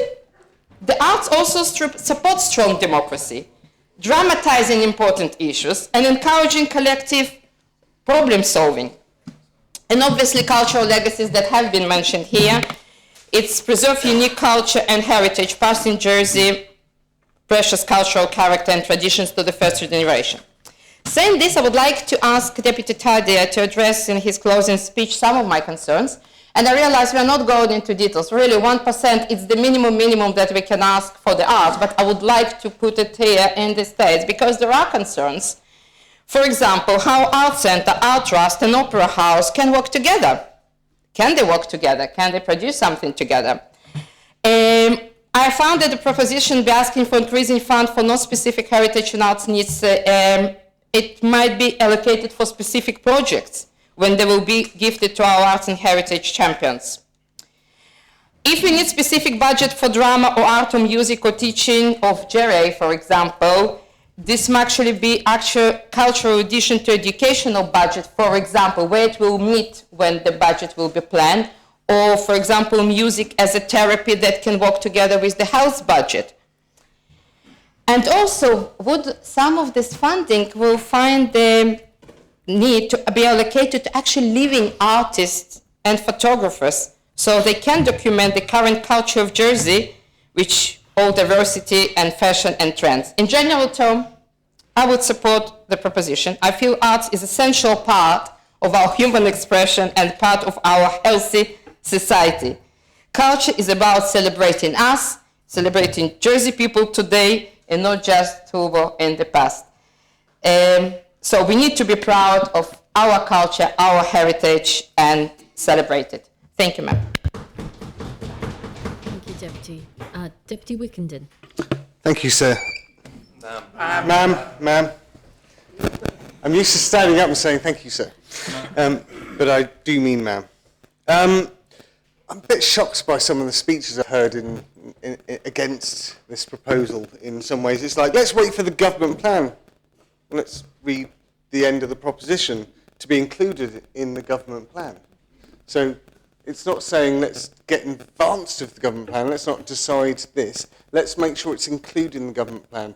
A government plan, again, which nobody in this assembly knows what it's going to look like. And if they do, please share. Because maybe we should all know what the government plan looks like, because apparently it's where we're going to spend money. But as far as I know, nobody in this assembly knows what's going to be included, what detail and what level is of the government plan. So to stand up and say, wait for the government plan, seems a little bit disingenuous to everyone in this assembly. Yeah. Now, I'm not a fan sorry, ma'am. Usually the word disingenuous is not allowed in these debates because it's... You're absolutely correct, Senator. I think the word disingenuous it can be impugning the Assembly's motive, so perhaps if we... Sorry, can I change it for hilarious, please, ma'am? If it works in the sentence, I'm not quite sure it does, but never mind, yes. Yeah, be hilarious then, ma'am. I'm not a fan of percentage-based budgeting because you can, as much as people say, I support this 110%, you can't. 100% is 100%. That's the finite. So if you budget on education and health and everything that we actually spend money on in a government on a percentage based, when something extraordinary or something specific comes up, we've already assigned all of the money. So percentage-based budgeting is short-sighted and it's wrong, but there are times where it's right. Jersey Overseas Aid, in very much trying to help in other areas, you try and set a percentage out, and they do it all over the world, that says, we have this growth, we have this money, and we're going to try and try and link up with a percentage of it. And we're not meeting the targets that the rest of the world is in Jersey Overseas Aid, and I wish we would, in that manner. But arts and culture's got to be one as well, because it benefits everyone now and everyone tomorrow and the day after that. So just tomorrow infinite. So a 1%, a £2.3 million a year increase by what's set out in 2022, surely we can achieve that. We spend how many millions on consultants year on year on year on year? And actually there's a lot that's going on now where we spent £1.7 million on projects to look at something, and somebody else has come along as a consultant and said, I don't agree with that. If you give me £4 million over the next 3 years, we'll rewrite it for you because we don't agree with the last consultant you had, so we're going to do it again. Yeah, and we're accepting that. This is about heritage, it's culture, it's the arts centre, it's the opera house. It's something that's just amazing time and time again. Everyone watches TV, everyone likes music, everyone likes the theatre, everyone enjoys that area of our life. It makes our lives better, it does. So why not accept this 1% on this? And again, I'm saying, I don't agree with percentage-based budgeting. It doesn't work. It cannot, because you only get to 100%. But there are certain areas, just certain areas, where you can turn around and go, that's the right thing to do as a percentage base. Yeah. I don't want it for everything. I just want it for some things. And I know that's kind of biased, but it's right, and I don't understand why anyone else. But if we can find out what the government plan is at the same time as we're totting on, that'd be fantastic too. Thank you. Please support this. It's 2.3 million. If you're not supporting this, then when we get down to how much we're spending on consultants and all this, that and the other, turn that down instead, though we don't get to see that in this assembly. Thank you, ma'am. I'm delighted that discussion of the arts is igniting so much enthusiasm amongst the Assembly. Just to let you know, I've got 7 people lined up to speak. Next up is the Constable of St Lawrence, followed by Senator Lafondre, Constable of St Helier, Deputy of St Martin, Deputy Morale, the Constable of Trinity, and Deputy Higgins. So Constable of St Lawrence. Ma'am, I did already put my I'll put you down as well. And you. Ma'am. Conatab. Thank you, ma'am. And I have to say at the outset that I enjoy a good night out. I like a good show. I like, even better, a good panto. And who doesn't love a boisterous, loud, over-the-top pantomime dame? But I go...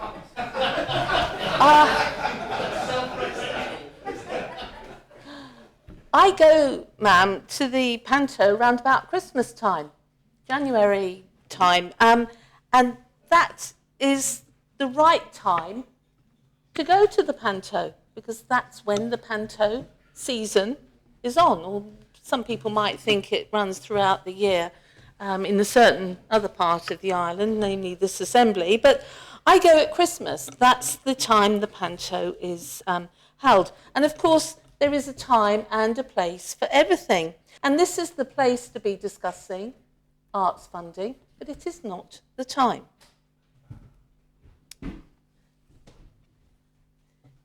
The debate just before this one was actually referred to as a mini island plan debate.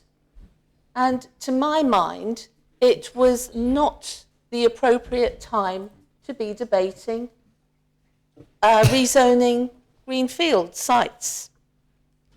There is a time and there is a place for everything, whether it's a panto or whether it is a discussion on arts funding.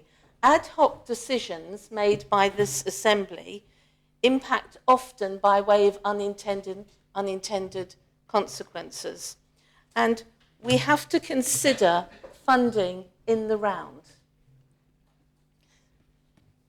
I'm sure everyone here this afternoon, or indeed every member of this assembly, supports the arts, and we've heard genuinely good reasons why they should be supported.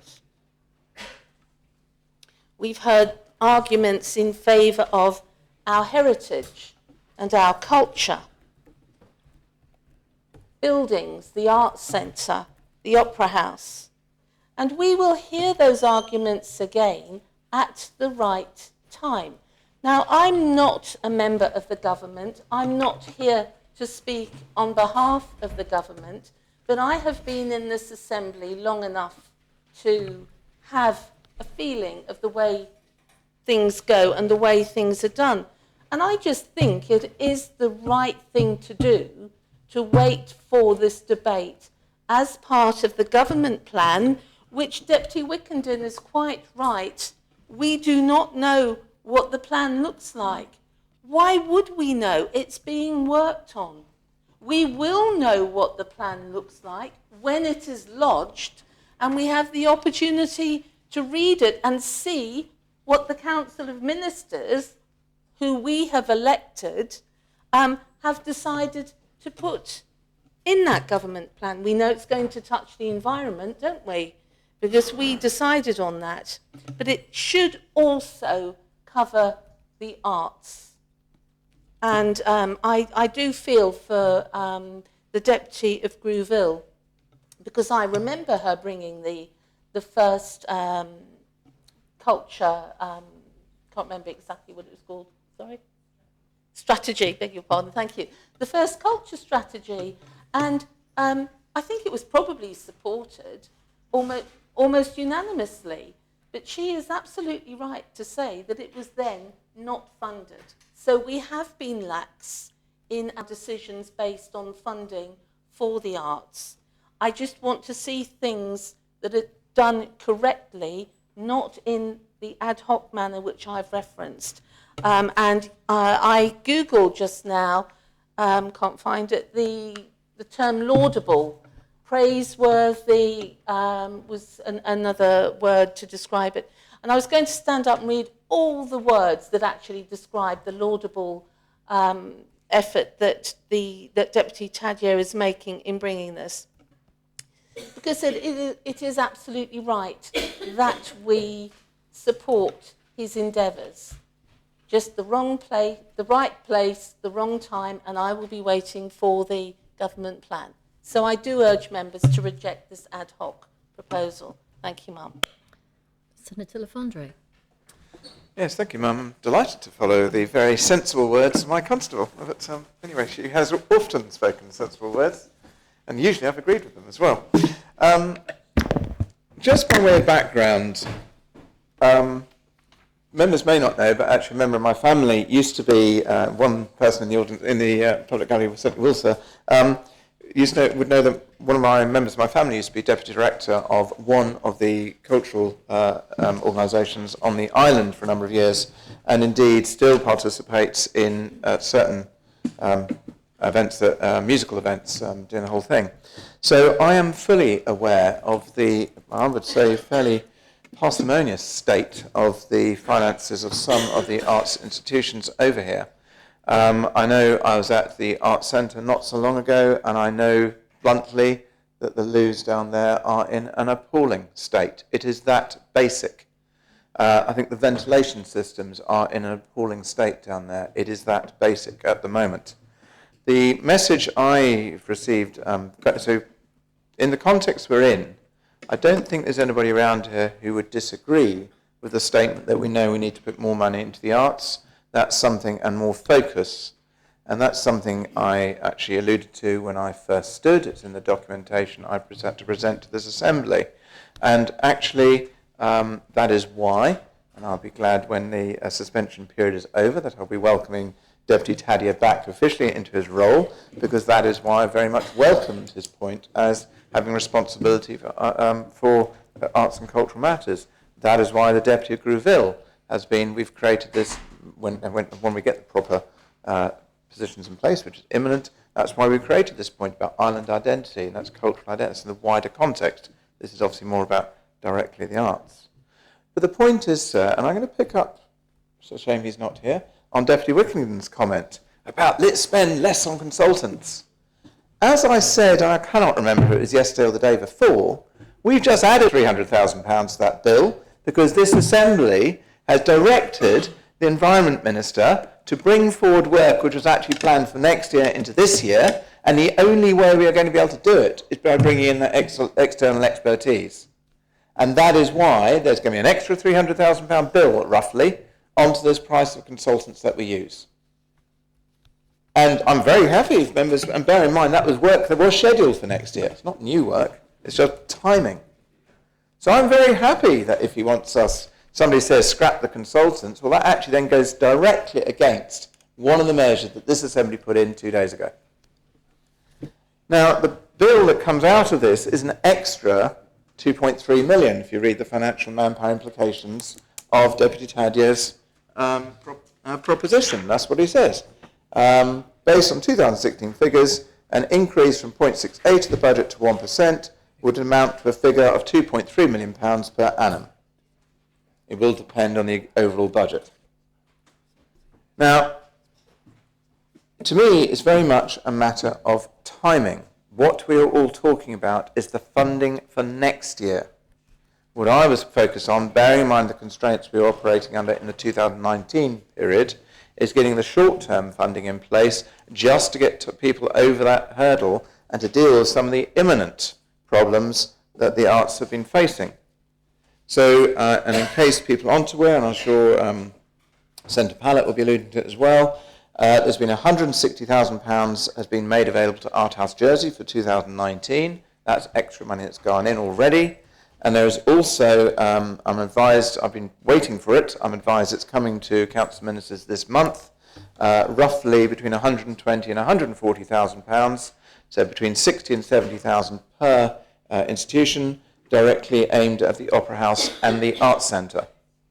And that is meant to be directly aimed at sorting out some of the very short-term infrastructure problems that they are facing. We need to be very clear. Deputy Tadyer is correct. The underinvestment in culture for a long time is appalling. In fact, to allude to that, I will go back to the member of my family, and I can remember in those days, and I think one of the organisations has actually just been bought a whole new, brand new computer system at the time where they were working. They were, I think, were operating on something like Windows 3 point goodness knows what. They were having to strip down the systems every night just to be able to back up. That was how bad it had got. And actually, I think we know that some, and in fact, I think Deputy Young has probably had experience of that. I think there have been points when they've had to decide whether they run on a lights-out basis at certain points in the year they were operating under. Part of the issue is also around forward planning. Is how, if you're running the Arts Centre, for example, you need to know reasonably in advance what your budget, because then you can book the performers you're coming in. You can't do that at a week's notice. You're planning programs months in advance. You need that certainty of the money before you can make those bookings. There's a whole range of issues in there.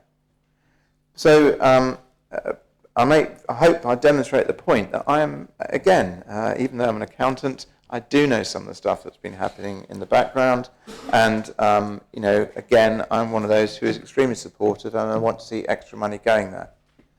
But for me, again, it's about the timing.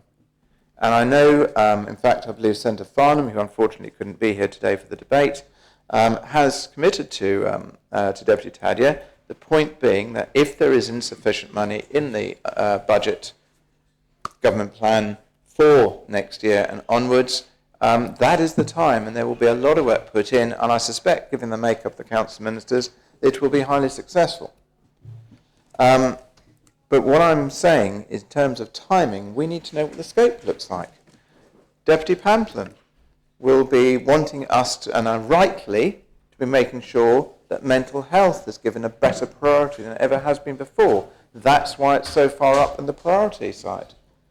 But there is going to be a choice at some point. So, in other words, what this tries to do is set a target. It says a target. It depends how many people, how members will identify that. If the ambition is just to increase the arts contribution from where it was, I think I would have hoped everybody could commit to that. If the absolute rule is that it will be £2.3 million extra, well, I believe we've got to spend at least £6 million in the very near future to bring our mental health facilities just up to sort of health and safety positions.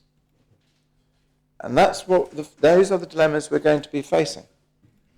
So for me, very much, that's why we do need to have that overall oversight of what the picture is. I do know there have been, as ever, a lot of bids from departments and things like that, which have well exceeded the actual amount of money in the pot. And we need to be clear there. Ultimately, it's here that makes the decisions. But that's the stresses we will be facing unless, the alternative consequences to find the new funds that we may or may not need to do. But, so the only difference of opinion at this stage is around timing. And actually, and I do think, I do like Deputy Wickenden. I think he was being a little, I don't know if hilarious is the right expression, but anyway, in terms of, we haven't seen the government plan yet. Well, actually, if members who've been here before go back to this positioning where, in terms of when the MTFP was being produced, this is the stage when the ministers are bringing it together. We've got meetings next week, I believe. I had a briefing today. We've got meetings over the next few weeks, which then starts bringing the stuff together, and assistant ministers are involved in that process. I believe, and it is from memory, but I believe there are going to be some sessions for states members before it is finalised. I think that might be slightly different as well. But anyway, that is the proper time to do it. We've got the short-term funding to sort things out where we can, and if it's not sufficient, and if I get approaches, the message I've always had in the short term, it's relatively low sums of money that they need to sort out some of the fundamental issues that the buildings themselves are facing. It is a symptom of the underinvestment that's been going on across our infrastructure for years. That is the dilemma we are facing, and that's why we are dealing with the short-term issues that we can. But the longer-term strategy actually needs to be in play in the government plan, and that gets lodged in this Assembly before the summer recess. So we are not far away from it. The timing is all about 2020. If it's not satisfactory at that point, this Assembly has another bite of the cherry. This Assembly can turn around and look at the overall context of all the pressures, of all the stresses we will be facing, and say, right, actually, no, what you ministers have put down here, we want to take an element of that and put it here. That's the democratic process.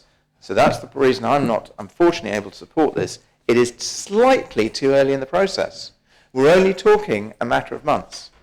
The objective in terms of the final hit date for that funding is all the same. It's all from 2020 onwards. So it is not, it's obviously in the hands of the Assembly, and there can be unforeseen consequences. But I do go back to the point. Mental health. We know the issues around housing. We know the issues around environment. We've got the environmental crisis and all that type of thing. Where do you put the money, and what's the envelope we operate in? That is the proper context to do it in. And on that note, sir, but I do say, as I said, there have been funding bids and successful ones in place for day-to-day operations and for longer-term capital funding to maintain, repair, enhance arts, cultural and heritage sites. The new strategy has been put in place for 2019, which is going through Art House, and as I said, There are specific fundings coming through for the Opera House and the Arts Centre imminently. But we do have a process by which this Assembly deals with our limited resources. There is not an open pot of money that we can keep dipping into. However, I absolutely commit today that I do want to see an increase in the arts funding in the government plan for next year. And I hope that aligns myself with both the Deputy Greville and Deputy Tadier, but I won't be supporting this proposition, sir. Thank you. Thank you. Next on my list, I have the Constable of St Helier. Thank you, ma'am. And I should just declare, I suppose, an interest that I'm the president of the Jersey Ice Stedford, which has struggled to be funded and still struggles for funding, so I hope members will bear that in mind. I had initially had some concerns about this proposition. I thought that the deputy was attempting to run with the hare and hunt with the hounds. I know he's technically suspended. But that, I suppose, was always the risk when the Chief Minister composed his council the way he did. So perhaps he's only got himself to blame. It's certainly been encouraging hearing across the chamber words of support for the arts and heritage, particularly from some quarters where I wasn't expecting it. I didn't expect, for example, the Constable of St One, a member of the Council of Ministers, to go really straight to the heart of the matter when he contrasted the paltry spending this island makes in this area with the spending by another Crown dependency, the Isle of Man. And I thought that was a really good point, and I'm pleased that he and I suspect many members of the Council of Ministers will be supporting the proposition. I suppose it really is a preemptive strike ahead of the government plan, and that maybe is a good thing, because if the deputy had left this and brought it as an assistant minister, it might not have got through the Council of Ministers, and a backbencher bringing it against lots of other bids for funding. Constable St Mary would probably be coming in for his percentage for drains. I need to remind him whenever we have this debate about drains, we used to have them regularly when the former Deputy Rondell, the former Deputy of St John, was in the chamber, that you put drains in, you get more housing. That's a consequence. That's one of the drawbacks, that development tends to follow the drains. But anyway, we could have had that proposition, or that amendment to the government plan. So I think it perhaps, with hindsight, it was a good idea that Deputy Tadier got this in. And I have to say in passing, ma'am, that it was brilliant that he started by saying he was going to limit his speech to 10 minutes. Because one of the problems that the PPC have been wrestling with is how to manage the state's business and how to stop certain speakers, I won't mention any names, Deputy, but how to stop certain speakers from going on for so long. And actually one of the great things about this debate is everyone seems to be following the Deputy's example, I'm going to try to, and confining their speeches to the salient points. And I hope that on PPC we can revert to that. And while I'm talking about the management of this particular debate, which at times has seemed a bit end of termish, I just want to compliment the President of the Assembly for the excellent way she is chairing this. Almost, I'm slipping back into the speech I didn't make about the elected President, but one of the helpful things, ma'am, that you're giving us is a running order of speakers, so that we're not wondering whether we've been seen or not. I think that's really helpful, so thank you for that. All I really want to say, because most of the key points have been made, is that there is, of course, an enormous payback from this investment through tourism. We've been told by tourism moguls, I'm sure the current one won't mind me calling him a mogul, the tourism moguls for decades have told us that money spent on arts and heritage pays back enormously through tourism, because that is the main reason that tourists come to Jersey. They come here, okay, they come for our beaches and our wonderful countryside and our brilliant, vibrant town, of course, I mentioned that. That sometimes gets forgotten by the tourism moguls. But they mainly come because we have an amazing heritage. We have 4 or 5 castles in an area of 45 square miles, whereas most communities don't have a castle at all. And while we're on the castles, of course, Elizabeth Castle in my parish has languished for years, and I do hope that there'll be some funding for Elizabeth Castle, because it could be greater than Montorgueil when it is properly refurbished. Whole areas of Elizabeth Castle which are closed to the public could be reopened. And I'm really hopeful that this move by the Deputy will lead to that work, because that will have a payback in tourism terms. That'll help us reach the 1 million visitors that we are looking for. Yes, I also hope that the Constable of St Saviour won't really refuse to give programmes out to members of the Assembly who vote against this, because there's a very good reason why some members will not be supporting this. They will feel that it's come a bit, it's a bit previous, really. But I'm certainly very happy to add my list my name to the list of people who will be supporting this amendment. And I hope that we will see that payback, that dividend, very shortly in cultural terms. Thank you, Mark. Thank you, Conatab, and thank you for your kind words, and thank you also to the Chief Minister for his contribution to the Christmas charity appeal of £10. Next on my list is the Deputy of St Martin. Thank you, Ma'am. And it seems that every member has to expand on their cultural credentials, and I'm no different, because people may well know that my family, the Lobb half of it particularly, have got a great history in the arts, particularly in music, the Opera House, and the very many choirs that my uncles and my mother and now my sister bring to the island. But how our views change, from month to month, week to week, and from day to day, and today, how our views change from hour to hour. In the last debate, there wasn't anybody in this Assembly who denied that we have a housing crisis and we need to do something about it. But we agreed there's a process to follow for the benefit of everybody on this island. And there's a process of prioritisation. And everybody in this Assembly will agree that the arts needs more funding. But all of a sudden, we seem to have said to the process of prioritisation, exit stage left.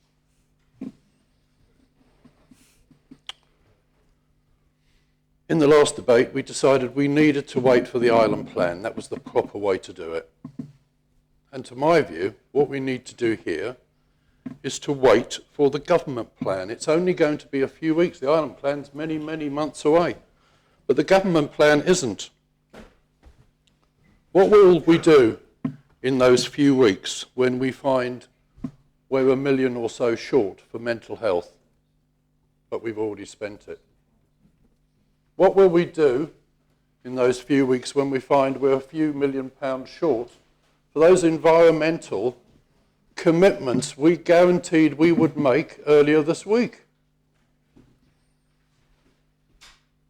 And what we will do when we walk out of this chamber today, because I know the difference between recurring expenditure and one-off expenditure, what will we do when we walk out of this chamber today and meet civil servants who we are saying there is no more money when we have just voted on a recurring basis to find at a drop of a hat more money for the arts? I want to support the arts as much as anybody else, but we need to prioritise, we need to do things correctly, we need to wait for the government plan before we forward this money. Next on my list, I have Deputy Morrell. Just to go through the list again. Deputy Morrell, the Constable of Trinity, Deputy Higgins, Deputy Martin, Deputy Guida, Deputy Pamplin, Deputy Ward, and Senator Pallett.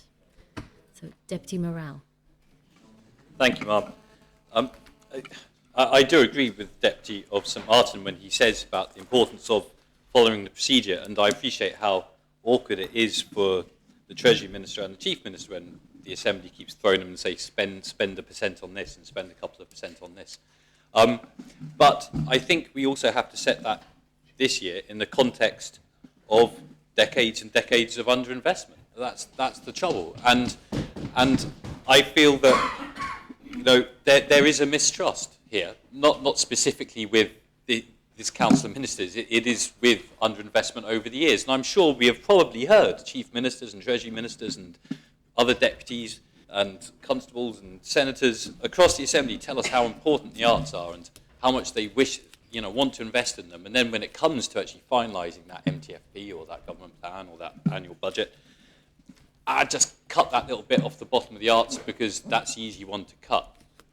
And I think it is that sense that the arts, culture, heritage are the easy ones to cut. That is why we have to kind of draw a line in the sand and say, no, you won't cut below this line. This is as far as it goes, or in this case, pump it up to that line, and then we're not letting it back down again. And the Deputy Tadje has made a very good case in his report, and quite rightly, he focuses on some of the economic aspects that have been mentioned today. And Deputy Gardner as well, she talked about the economic aspects. And I love it when people do that, when they make their case by pointing out the economic aspects and the benefits there, because we know that most people, and again, the people in this case that we're talking to, what the costs, etc., are incredibly important to them. If you can make the money work, then you're 99% of the way there. But I just wanted to bring to the Assembly's attention some of the other aspects which are incredibly important about this, and make me, just have to bite my tongue when I hear the Constable of St John talk about indulging people's hobbies, as in referring to the arts, because these aren't people's hobbies. If you want to know what investment in the arts can do, then think about it like this. Investment in the arts can help with our population problems.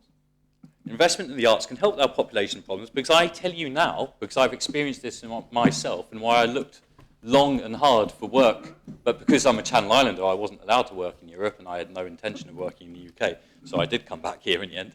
But I looked long and hard for other places to live because Jersey, when I was a young man, was an intensely boring place as far as I was concerned because its artistic offering was appalling back then. And so I didn't want to be here, and I have plenty of friends who left here and went to the big city. They went to London, and they went there for the simple reason that there is much more to do in terms of art and culture and heritage, because that's one of the things which makes life incredibly worthwhile and enjoyable. It's one of the things which helps us relate to each other. I read something or heard something recently about novels and authors, but I actually think it can be stretched across to pretty much all the arts. One of the reasons the arts are so important is because the arts are the only way we get to see the world through somebody else's eyes. It's the only way, and as politicians, it's vital that we learn to see the world through other people's eyes, because it is through the empathy and the understanding of other people's situations that we get to make our decisions responsibly. So, with that in mind as well, how do we get to see the world through other people's eyes through the arts? It's because the arts are about expression. And expression is about helping that individual who is caged inside let themselves out and talk to other people. That expression is incredibly important in helping deal with mental health issues. If you can express yourself, you are a long way towards dealing.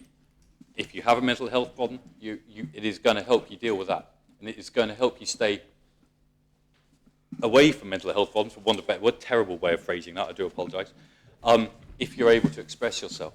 So by investing in the arts and culture and heritage, we are investing in work that will help mental health problems in Jersey. We are investing in work which will help with population problems. I didn't end up finishing that point, so I'm trying to rush through with everyone else. Why does it help population problems? Because people will stay here. Young people, talent that we keep saying we need in Jersey, need to stay in Jersey, will stay in Jersey if we have a thriving artistic scene in Jersey. Otherwise they go, and I know they go because my friends have gone, and it wasn't me that caused them to go. For too long, we have relied on corporate sponsorship. We have relied on the arts funding themselves, but because we are only 100,000 people, it is impossible. We will never, ever fund the arts. They will never stand on their own 2 feet over here. We do not have the critical mass of people to make that happen. It will only happen through government. Sorry, I can just hear murmurings. It's really off-putting right now. I do apologise. I've forgotten what I was saying there. Corporate sponsorship. Yes, it will not stand on its own 2 feet. The government has to invest. And if it doesn't, then we will lose it even more. And when we talk about arts, we are talking about theatre, but we are talking about museums. I mean, I just heard and I just checked, and I think this is correct, and please correct me if I'm wrong. The Jersey Museum is shut in January and February. The Jersey Museum is shut in January. Why can we not fund a museum, our national museum, to stay open in January and February? It's appalling. Absolutely appalling. And another reason why, if we don't help the arts, we will lose them from Jersey, and we will lose islanders who could have stayed here, and we will exacerbate problems in the island, is because we don't have that critical mass of people. They cannot stand on their own 2 feet. And because we are a very expensive jurisdiction, the arts, which do not pull in enormous amounts of money, certainly not in comparison to the finance sector, the arts find it very difficult. When you are a young artist, you tend not to have an enormous amount of money. You do tend to rely on patronage in some way, shape, or form. Berlin, for instance, which has an incredible art scene. If you go to Berlin, you will find that Berlin has an incredible art scene, Deputy Labby. You should go there one day. And when you go there, you will ask, why does it have an incredible art scene, Deputy Morel? Well, Deputy Labby, it has an incredible art scene because it was, after the fall of communism, rents, etc., crashed. It became an incredibly cheap place to live, so artists flocked there. And artists flocked there, and since then, they have stayed there. And there are other reasons since that Berlin has actually managed to maintain its lower rent. But Jersey won't ever be able to do that because Jersey is an expensive jurisdiction, and unfortunately, that's unlikely to change anytime soon. So please, do not just see arts as investment in terms of money. It is investment in terms of us helping deal with the problems that we face in our society on every day. It will help us deal with our population problem. It will help us deal with mental health crisis, and there are probably many other ways that will help us deal with our society, which I haven't thought of yet. So please do support this proposition. Constable of Trinity. Thank you, ma'am. I'll risk my arm and speak today as one of the great unwashed who didn't face an election because nobody stood against me. And hopefully I won't incur the wrath of Senator Mesick this afternoon. But I came to this debate this afternoon minded not to support this proposition, and I thought we should wait until the government plan appeared. However, I am persuaded by the debate this afternoon for 2 particular reasons. Firstly was the Chairman of Overseas Aid, Deputy Labby, who's our chairman, said that she would be supporting this, but I know that we both hold passionately the need to up our contribution to humanitarian aid through Jersey Overseas Aid. We claim in this assembly all too often we punch above our weight, but that's another area in which we are slipping down the Richter scale compared with other countries. Secondly, I really was afraid that if I took my children to see the pantomime this year, that I wouldn't be sold a programme by my colleague Thompson Saviours. So on that basis, and really on the strength of the debate that we've heard this afternoon, I'm minded, and I think that's why we come to this assembly and debate things. We shouldn't come with a fixed opinion. We should be prepared to change our view. And on this occasion, I'm going to support the proposition. Thank you, ma'am. Ma'am, may I propose the guillotine motion, please? Certainly you may. It starts from now, 30 minutes from now. Next on my list, I have Deputy Higgins. Thank you, ma'am. In his seat. Sorry, I was just talking to the Solicitor General. Just a few comments going through. I'm going to be brief as well. I was taken by what Deputy Wickenden was saying about consultants. I just wanted to throw another one in. My pet hate, compromise agreements. We are spending a fortune on paying people off who have failed in this island, and just to get rid of them, we're paying $150,000 here, there, and everywhere. And this has been going on for as long as I've been in the States. And we've been promised repeatedly that they were going to do something about it. Well, we could help fund the arts and sport and other things if we finally got our act together and stopped all these bad practices and held people to account. And rather than just apologizing for it as the State's Employment Board do every time I raise it, they should actually be doing something about it. So that's just one point. We also have to look at some of the decisions we've made over the years. I know it might be loosely related to the arts, but look at the fiasco of the Can Be Done film, which we were done. to the tune of so many millions. That was just one. We look at the Innovation Fund. We've had some really bad practices. The people, the experts who we've employed, our civil servants, have basically failed us in many cases. Some of them have. And when they've gone, they've got a compromise agreement, which I find appalling. So there is waste in the system and so on. The Constable of St Helier also mentioned how Elizabeth Castle. I agree. I also agree about Fort Regent. I feel passionately about Fort Regent for arts, for sport, and for the benefit of the island. So, yes, we should be spending more money on all these things. And I'm only going to briefly say that one other thing that has concerned me, and I'm pleased the Fiscal Policy Panel actually went to the JEP to correct the picture. They recommended in their report spending some 600 million or putting another 600 million into the strategic reserve. And if we had to do that and do it right away, as some people seem to be advocating, and there was no money for anything else, we'd have no money for anything, like the arts or anything else. We'd be spending all our money putting in reserves for the bad times that are going to come, or the unexpected event that will come. We have to be reasonable on these things. Yes, we need to increase our reserves. Yes, we should be funding the arts and so on. And I agree with the people who say, yes, we've got other priorities. We heard drains. And I can still remember Deputy Rondell for years going on about mains drains. It was a mantra that came out. And yes, we should have those things. What I'm trying to say is, we are sending a signal here to the Council of Ministers. We feel that the arts should have greater funding. Now, I'm going to ask you to look at the proposition and the wording of the proposition. And this is what I was just talking to the Solicitor General about. The actual wording of the proposition says to agree that the state's revenue expenditure on the arts, heritage and culture should be increased in the proposed government plan so it reaches a target of 1%. Should. Doesn't mean say they must. It doesn't say shall, again, which is a word says they have to. It's saying should. We are giving a very clear indication, and I hope they will come up with the funding. The second part of the proposition also says, and to request that the Council of Ministers take the steps necessary to achieve the target and bring it forward in the government plan. Nothing compulsory there. So all those who fear that they're tying things up in knots and we're doing things out of order, we're not. We are sending a very clear signal that we want this to be looked at and funded. The same way, Deputy Pamplin about mental health. Yes, major priority. I want to see that. And we're not going to know what's actually in the government plan till it comes. And it's possible we may have to consider compromises when it comes to some funding for the arts. There's got to be an increase. We've got to deal with that. Equally, I'm critical, highly critical, and I'll be joining in with Deputy Southern if it's been lodged there. No. Okay. We have a vote of no confidence coming in the State's Employment Board. I fully support it. Why? Because we are... What are we doing? We're beating people into submission, people that we need to take with us. And we're constantly being told there is no money. I'm amazed, for example, how we find money and we commit money even when we don't know.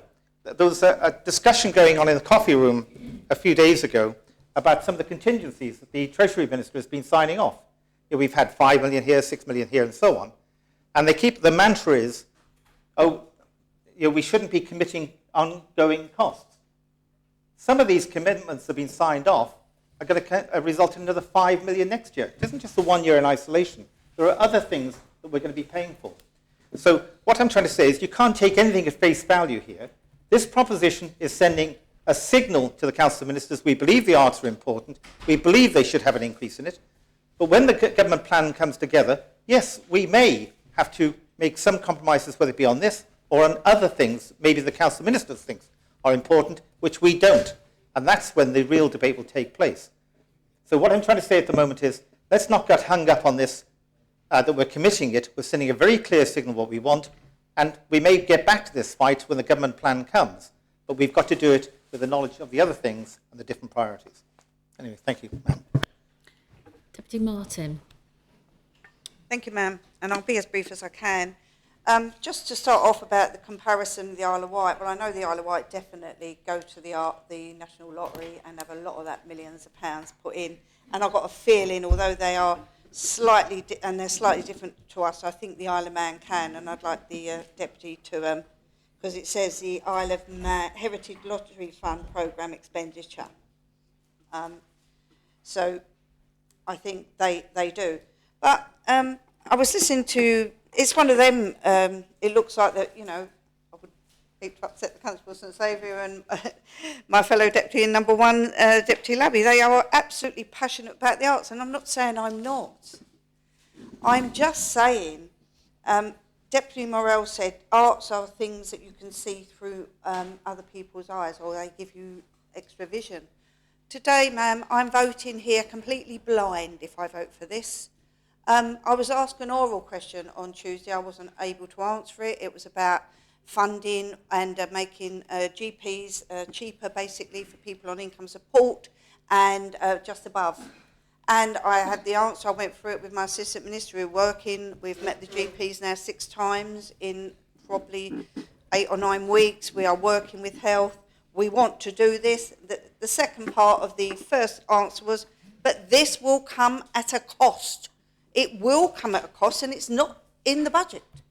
So we have things stacking up over here. We have money we know we have here. We were supposed to meet today, myself, Senator Mesick, Deputy Southern, Senator Farnham, on the CPES, I think it's 2 or 4, which is reducing income inequality. And to do that, we will need to we need more money. Where is it?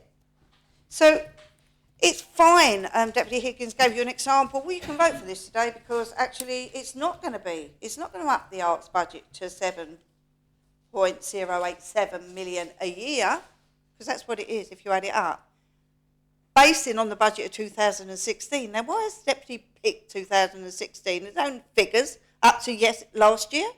But was it a really bad year, 16? I don't know. But, you know, you can always make figures also work for yourself. You know, we've got some shiny things we've got to do. Deputy Ward, great. We've got a new, shiny new youth centre we're going to put in the new north of town. Is that a one-off? Is that capital? Well, who's going to work there ongoing? It's all revenue. Much in the CSP needs to be funded. Do you absolutely want a million, 2 million there, 1 million here, a million here? I've got no idea. Because as I say, the income inequality CSP hasn't even met yet. We've been put off twice, and we're put off again because we're in here discussing, isn't it nice to have some more money for this? Absolutely. But I want more money from the same deputy asking me an oral question on Tuesday. What am I doing? What are we doing to make it much easier for primary people to attend the doctor? Now, there's only one way to do it, and that's either to make the visits cheaper or to cut out a big society where it's free. Possibly, maybe more than the 2.3 million that he wants here, up to this assembly. But to me, it is. This is what I was looking forward to. I know it's late coming, or it's not late. Actually, it's going to be lodged at the end of July. It's going to have 17, 18 weeks lodging. Anyone in here can make an amendment, backbencher. Well, Deputy Tadia will be back in the government then, but he can ask someone else to bring it. But this is when you have this debate against, and this is, do you think people have wanted to cut the arts funding over years? In Jersey, we stand on our own. We cannot go to the UK lottery and say, oh, that's really good, give us a few million here. And they're brilliant. They fund some excellent art projects in the UK. And Ireland, we don't go anywhere. We tax people, we get money in, we pay money out. It's called the budget. It's what we spend. And we've never had enough in the last few years. And again, we've just heard we're going to get a vote of no confidence in SEB because we're going to get another SEB. Everyone's going to give more money, millions of pounds. Not funded again, ma'am. But it is Friday afternoon. We've been here a long, long time. I think we've, like the Constable of St Lawrence thinks we are actually in pantomime season. And we can all, everything can happen. They're behind you. I mean, I do really not want to upset the Constable of St Saviour when I am going, and she'll be saying, she's behind you, the villain of the piece. She never gave you this money. Look, the argument is for the whole thing to be laid out and you absolutely make some informed choices. This does look like to me it's been underfunded, but so has so much others that everybody wants, so many other things we want. So I plead with you, but I'm not going to have the ump. It is Friday afternoon, we'll go away, but we do know, and I don't care what Deputy Higgins says, and if he has spoken to the Solicitor General, you're putting a shot across the bow in the government plan that you want an extra 2.3 million annually, on top of the 4 something, 23 million in the next 3 years to arts. That is fine, as long as you know, when we say, well, we did want to do that there, but we're going to just make it a little bit cheaper. Actually, can't tackle that because we've just given away 7 point something million over the next 3 years on top of the rest. So to me, it's simple. I need to see with all my eyes. I don't need to be see no evil and all the rest of it, ma'am. I really think it isn't today, but as I say, and I'm not going to vote for it for all those reasons. But if other people put arts up there, absolutely, so be it. It will have to be done, and there were other things will have to be cut. Next on the list is Deputy Guida. Ma'am, first there's a small point of clarification that will be rhetorical, but I think it's important. When we do discuss those propositions, do we really look at the etymology of the words to say, well, wait a minute, it's not shall, it's not must, it should, therefore it's not terribly serious. If it's a proposition, it should be serious. You know, it should be something that people actually need. And if we accept it, it should be serious. We should abide by it. It is very serious. So I think I will take this proposition seriously. I think it's an excellent idea. Arts and culture are intangible.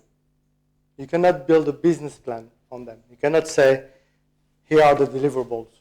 I need that much money and I will deliver this much art. It is not possible. It is therefore very, very difficult to give a certain amount of money and say that will be sufficient for arts and culture. A percentage is not a bad idea at all. It is very much the same as overseas aid. Overseas aid, you cannot really say, about £5 million will be perfectly fine for overseas aid. Any amount would be perfectly acceptable for overseas aid. You could send £1 billion abroad, and that would still be a drop in the ocean. So it's not a bad idea at all to establish a percentage and to say, this is the level of effort that we will put into overseas aid. This is the amount of effort that we will put into the arts and culture. Having said that, we are in the situation where we are today. We are facing a £30 million deficit.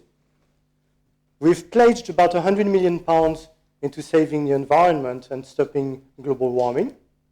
I remember hearing it. I don't think anybody really realized what they did, but propositions are serious. So we pledged a massive amount of effort into combating global warming. And there are many other projects that we're all trying to get done. I tend to juggle with figures reasonably easily, and the figures I've seen don't quite match up. If you want to spend 1% on arts and culture, it's about £3 million on the next budget. And then that figure sort of rings a bell, but I cannot put it down. Art is very important. It's part of quality of life. It's something that really we need to work on. It's been vastly underfunded. Teachers, we've been debating, we've been having strikes. We're in a state of emergency, in a crisis, because we cannot find £3 million per year additional for teachers. Oh, by the way, if it's the arts, if it's just 1%, no, let's not calculate, it's just 1%. Let's spend it, and it should, so, maybe we can just put it under the carpet later on. Let's be serious. The proposition is very interesting. It is a very good proposition. We need to look at it. We need to look at arts and culture as a percentage of the budget. We cannot do it today. We can do it when the time comes and when we look at the government plan for the next years. Thank you. Just to concentrate members' minds, I have that the closure motion can be put from 1701, and on my list I have Deputy Pamplin, Deputy Ward, Senator Pallett, and the Constable of St Brelard still to speak. Deputy Pamplin. Thank you very much, Mum. And may you indulge me just for a slight moment. It hasn't been lost on me the irony of where we ended up yesterday and what all ended this morning, and seeing you preside over us today, and the theme of next week's Liberation Day about women, and being the daddy of a little girl who has told me she wants to be the bailiff, you might have forwarded her thinking that could actually be a reality. So I'd just like to make that point. I'm going to speak on a personal level on this because it wouldn't surprise me that I would. A 9-year-old Kevin Pamplin was a very different little boy. He lived on a housing estate, he was very shy, and he was going through various things in his personal life. He then saw a way out in an advert in the Jersey Evening Post for an audition for a pantomime. He thought this might be a good idea, and without telling his parents, he made a phone call and demanded that his father drop him at that audition. He did, and he entered a room at the Jersey Greenwood Club filled with hundreds of other boys and girls. None of them he knew. In fact, none of them because he didn't go to their schools. He, of course, went to a primary school that wasn't a private primary school. He sang, he auditioned, and he waited, and he waited. Turns out, Mum, that the director of that pantomime is sitting to my left, Deputy Labby, who it turns out decided that I was worth fighting for. Even though I didn't pay the fees for private education or private drama classes, he saw something in me that nobody else did at that time in my life. Had he not done that, I firmly believe I wouldn't be here today. I also turned to my right, to my constable, because my first ever experience of singing on the Jersey Opera House stage wearing tights as a 10-year-old boy was a very daunting prospect. She guided me through it. In fact, she went one step further. She knelt at the side of the stage and she sang alongside me. That moment has never been lost on me. Fast forward many years later, my mother worked for a youth club, Seaton Youth Club, sadly no longer there. We all remember Mitch Carriard very fondly, I'm sure, and we miss him dearly. But we used to look forward to him coming round to the youth club, setting up the stage, putting up the curtains and the lighting for Arts Alive. I saw people in that youth club who wouldn't even talk to me. Their only interest in coming to youth club was snogging girls and playing football. Mine too, must be added. Sometimes got those mixed up. But the point was, all of a sudden, some of these young people around me were performing and were emoting and were given the opportunity to have a voice and have a say. I meet some of those people now and I see them. Advocates, teachers, policemen. Sadly, Arts Alive no longer exists, and it's a great shame, because the point of this is simple. Arts changes lives. Arts saves lives, and it should be, and it must be accessible for all children, every single child. I am standing here as elected member in this historic chamber, fighting for mental health, fighting for my parishioners, fighting alongside each and every one of you to make this island a better place. The skills I've learned along the way have allowed me to become and be successful so far in being elected and hopefully making a difference. The other point of this, and it's been raised now by many members in this assembly, about my connection and passion with mental health, and even suggesting that, well, if we vote for this, it could take money away from mental health. I must say that I wouldn't have felt today was complete if I had the phone from you, Senator. Can we make that 20 quid? Sorry, please continue, Deputy. No, it's fine, I'm getting used to it. So £20 coming my way as well. Mum, can we keep you? Yeah! That is probably the wisest thing anybody said all day. Yeah. Anyway, on point. The point is about mental health, and this is a very serious matter, actually, because it has been lobbied against me and say, oh, Deputy Pamplin wants money for mental health, but if you vote for this, we can't have that. That is awful. And let me tell you why. Because mental health doesn't just happen overnight. Much like a benign brain tumour, which grows and grows over many, many years. Mental health can be seeded, like it nearly was with me at 9 years old. Mental health, we have an issue of mental health problem because for many, many years, it's not just about the buildings and some of our estate, which is totally not fit for purpose. It's not just that. It's the culture, it's the therapy, it's the approaches, it's the changes, it's the cultures, it's how we communicate, it's how we love each other, it's how we respect each other, it's how we look after our children. That all pays into mental health. And theatre and therapy does exactly that. To remain competitive in the global economy, Jersey needs to reinvigorate the kind of creativity that is needed in the arts and culture. To do so, we must nourish our children's creative skills at every entry point for all children. In addition to giving our children the science and maths and digital skills they need to compete in the new global context, we should also encourage the ability to think creatively that comes from a meaningful arts education and cultural island around them. The real purpose of good, accessible arts and culture is to create a complete human being capable of leading successful and productive lives in a free and evolving society under great pressures that we have talked about at length this week. The arts and the humanities do not just reflect our island home, Mum, they shape our island home. And as long as I'm here, looking forward to making sure that this is a priority for my island home as well. Throughout history, the arts and humanities have helped men and women around the globe grapple with the most challenging questions and come to know the most basic truths. In our increasingly interconnected world, the arts play an important role in both shaping the character that defines us and reminds us of our shared humanity. We celebrate our arts and humanities, and we now must recommit to ensuring that all islanders can access and experience them. Yes, this might not be the right time, but this is the right place. That's why I urge everybody to vote for this proposition. Thank you. Thank you, Deputy. Deputy Ward. Okay, we're running out of time. Most things have been said, and I'd like to say I think Deputy Morell read my notes over my shoulder just to report him. I would say that if he could read my handwriting. There's a couple of things I will say. In the comments paper, there seems to be a really key thing demonstrated about the principle of the way that business plans are submitted. I think there's no conflict with increasing the funding and the way that business plans are submitted. There'll just be a bigger pot to be submitted to, and so it will be a much better thing for us to be doing.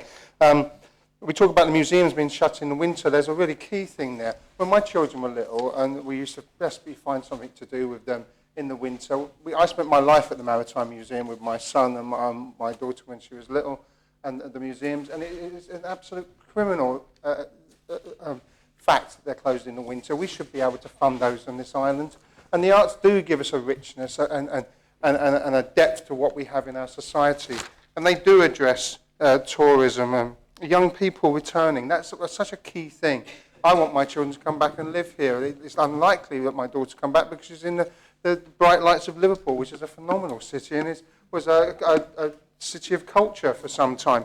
And that's what we need to be aiming for. It improves the quality of lives and our well-being. We talk about well-being so much, but those outlets for personal creativity are absolutely vital. And what we keep doing on this island is running things down because we can't get our head out of the spreadsheets and get into what real life is about and the quality of life. There is money available. This is asking, and look at, I think the point about the actual proposition, the increase in funding is over time. It's a very limited increase in funding anyway. It's just going to get us back to square one, which is amazing. My personal passion is music, and we need to support that. I won't plug the band playing on Saturday night, but anyway, we'll move on. And I would say that if you spend £1 on healthcare, you don't get a return.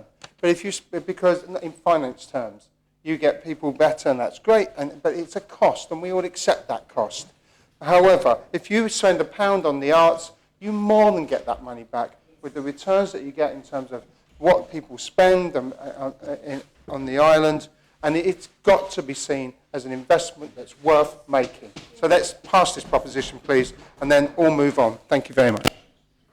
Senator Pallett. Thank you, Mum. I'm going going to keep to the notes because I haven't got time to do the prepared speech. But there's been an awful lot of passion here. I was considering it's a Friday afternoon and we're all tired. I've got to say there was Deputy Labby was extremely impressive as he always is.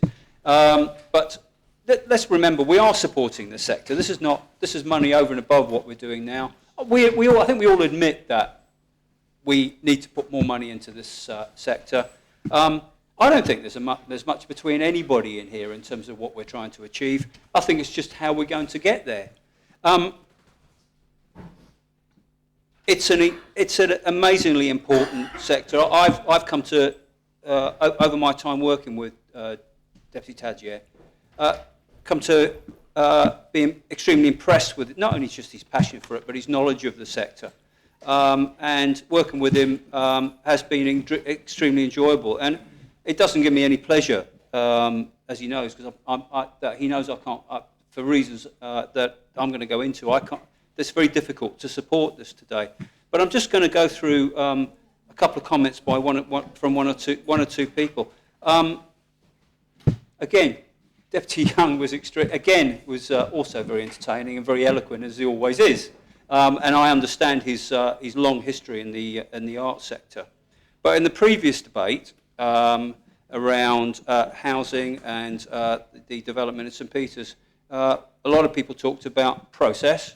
A lot of people talked about making things, we do things in order and being patient. And I think what people from a government perspective that are trying to put a government plan together are saying is exactly that, is have some patience and let the process go through the government plan. Unlike the island plan that's going to take 2.5 years, or 2 years, the government plan is supposed to take 2 months.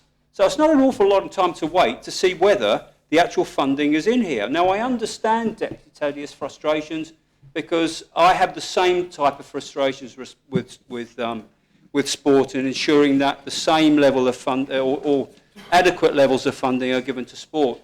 Deputy Agruville was absolutely right. Both the sport and culture sector, I think, have been underfunded in recent years and need to get the level of funding they need to support islanders. We go on and on and on, I think, now around health and well-being in this island, and it is one of the key priorities of this government and its common strategic policy, and we need to make sure it's funded properly. But all I would ask is that rather than jump the gun, let's just allow the government plan process to be followed through. Like I'm repeating what other people have said, what other ministers have said. I'm not a big one for processes, and I'm certainly got no patience whatsoever. But it is only a short time to wait, and if Deputy Tadjer and the arts and culture and heritage organisations do not get the level of funding that I think both myself and Deputy Tadjer and the Minister thinks appropriate, then the three of us together will be back here, I think, asking members to either amend the government plan or provide the level of funding that's going to be needed to ensure that they can flourish, because at the moment they're not flourishing. They're on a shoestring. We know the sort of issues that they're coming up against. The Chief Minister's made that quite clear. He's not hiding at the moment because he's not here. But he doesn't hide behind the fact that there are issues that need to be addressed. We talk about them in ministerial meetings virtually every week around some of the issues that the Opera House and Arts Centre have to address. So all I would ask is for some patience. We will get to where we need to be. I'm not going to use the word laudable, but it is a very laudable proposition. It is setting out to achieve what we have to, and that's making sure that, that our commitment to arts, culture and heritage is what it should be. Some of certainly our heritage portfolio is frankly embarrassing in terms of the state it's been left to get into. Elizabeth Castle is only one of a number where I would love to see that brought up to a standard where we could really be proud and show it off as an island. So, yes, we've got to get there. It's a couple of months, as Deputy Martin has said and many other ministers have said. Let's just be patient. So I'd ask you to reject this, but as Deputy Tadjer knows, we may be back, and he may be right. that's maybe just wasting a period of time before we have to come back and do it again. But my feeling is that I think the council ministers understand they've got to commit to that this time, and they will commit to it this time. Thank you. I have just one more name on the list, which is the Constable of St Brelard. Ma'am, I shall be extremely brief as always. Just to reflect that Jersey is often described as a cultural desert. Now, that's absolutely no reflection on those involved in art and culture, but that statement is reflected in the spreadsheet in front of us. And if you look at the wording of the proposition, it's been alluded to by other speakers. This is an aspirational proposition, which is quite right. It runs up to 2022. I think the timing actually is perfect to get this on the table now. I think I could credit to Deputy Tadia for doing so. And given those simple words, ma'am, I shall support the proposition and sit down. Does any other member wish to speak on the proposition? Then I call upon Deputy Tadia to reply. Thank you, ma'am. First of all, thank you to all the speakers who took the time to put their thoughts on the record, whether it was for or against, and we had some very passionate speeches. And even those who felt, I think, that they couldn't support this particular wording today still spoke very positively in the right direction. So, and in particular, the penultimate speaker, my fellow, my fellow assistant minister at EDTSC. The first thing I'm going to say, and I'll keep this brief again, so should we go for the same 10-minute rule? That's probably a good idea. Let me. Can we settle on 7? Let's settle on 7. And if there are any points of clarification, they don't count. They count as stoppage time. Okay. So let's see how we get on. The first thing I want to say is that sports and culture, where you go all around the world in politics, it's always sports and culture are put together. Sometimes it's education, sports and culture. It used to be education, sport and culture in Jersey. Now it's economic development, tourism, sport and culture. Those two always go together, and there's a very good reason for that. That's because sometimes this dichotomy that's argued that sports get so much, why don't the arts get so much? And then other people say, actually, I don't really like the arts. I don't want to be sitting in a theatre, in a stuffy old theatre. I want to be out there either participating in sport or watching it. The two always go hand in hand. And the speech that I appreciated most today, and there were some very good speeches, was Deputy Pamplin's, because he remembers a Jersey where we used to invest in this kind of stuff. He's clearly been on his own trajectory. And there are certain things as a young person growing up in Jersey, but it's universal, that give you the confidence that you need. And he's clearly benefited from the arts and the investment, not just in terms of money, but in terms of the energy and often the voluntary work that goes around with all that. And I've certainly experienced different things as a young person growing up. I didn't go into the arts, but certainly taking up music and having done a bit of drama, it gives you confidence, and that's to be praised and recognised. I remember when I was young, I think 3 things sprung to mind. First of all, there was something called It's a Knockout. And it was on Liberation Day, and I think it was Liberation Day 1995. And my dad gave me his Liberation Medal that all young people got when on the Liberation, because he was here in Jersey. And we walked around FB Fields, and there were loads of fun things to do, including sports, and it was great. I was probably 9 years old at the time, or would that be right? It could have been 1985.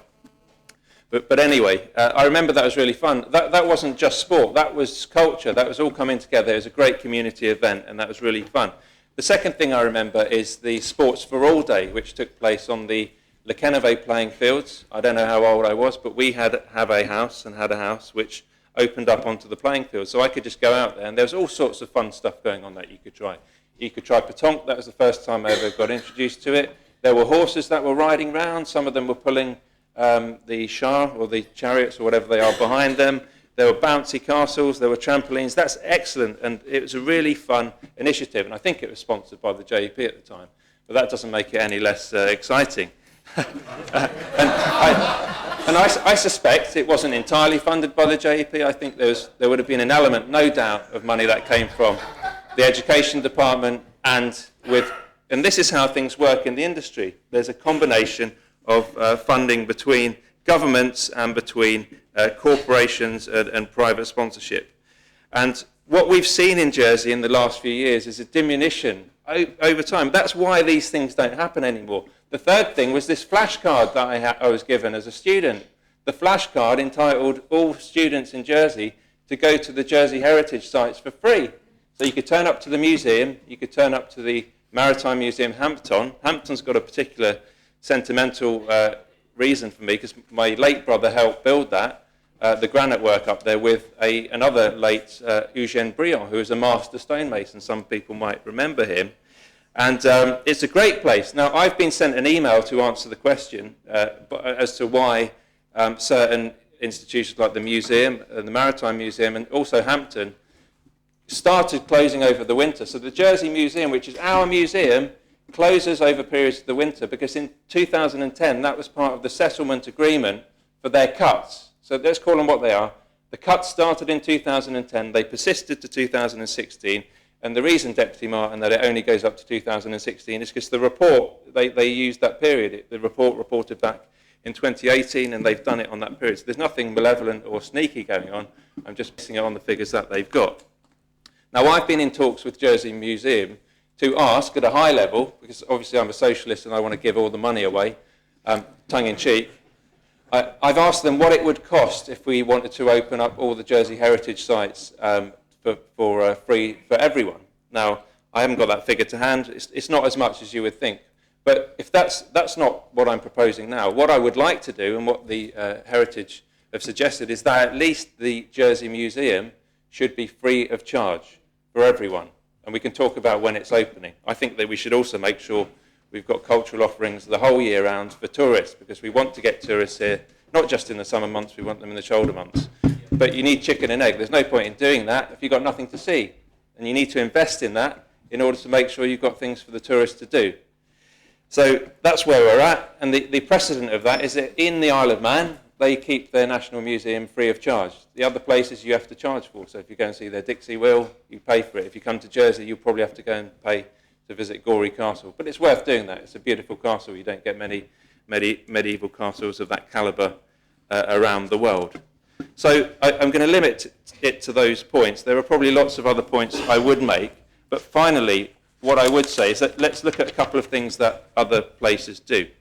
I remember going to a small Italian town, I'm summing up now, a small Italian town, and I noticed, it's probably more than 10 minutes, but indulge me, and they had this amazing light, they call it sonne lumière in French, and it's a moving audio-visual feast, and on this occasion it was projected onto a lovely old church, cathedral, and everything moves, and it's really fascinating. The first time I've seen it, and then they had a top-class music act, and that's in a small town. And I'm thinking, whilst I'm enjoying it, how on earth do they afford that? You know, I don't know what their overall budget is as a town, and clearly they're part of a bigger area. Last point, I went to a conference in Edinburgh as part of the Cultural Summit, and one of the speakers there was from Romania, and he was talking about his town, medium-sized town, which was struggling, their economy was struggling, and they decided to invest in a festival. And that festival, over a period of time, became really successful. It became nationally known, and it became internationally acclaimed over a period of time. And it turns out that if I remember rightly, I might be saying something wrong, that festival in itself accounted for 24% of their GDP as a town, which is remarkable. And they also invest significantly in terms of their expenditure as a local council in that festival, because they know there is an economic driver and that they get the money back. Lastly, and I particularly welcome the comments of Deputy Gardner, our newest member, who's explained actually, I don't think this was all she was saying, but the fact that it does open up your horizons. And one of the great things we've got, not just having Deputy Gardner in this assembly, but in the wider arts culture, is that these people do travel. We know the good constable of St. Saviour came back from Tennessee recently. She brought me a little memento. Thank you for that. But when people travel, they bring back and they cross-pollinate, because not everybody in Jersey has the money or the ability to get off the island. And it is through the arts, the culture and heritage that we bring together the celebration of what's in the island already, but open our eyes to what's outside. I'm sorry I can't cover everybody's comments, but I do thank all members for what's being a very edifying debate. We don't have to wait for the strategic plan or the budget to come out. We can tell ministers to do this now, and I think we can finish in a positive way to all get behind the arts, culture and heritage sectors in Jersey and celebrate what we have, but do our part as a government to support them.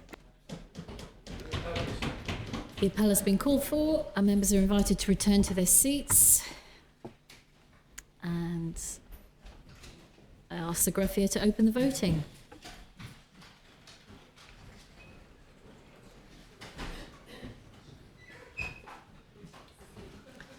All members have now cast their votes. I ask the greffier to close the voting.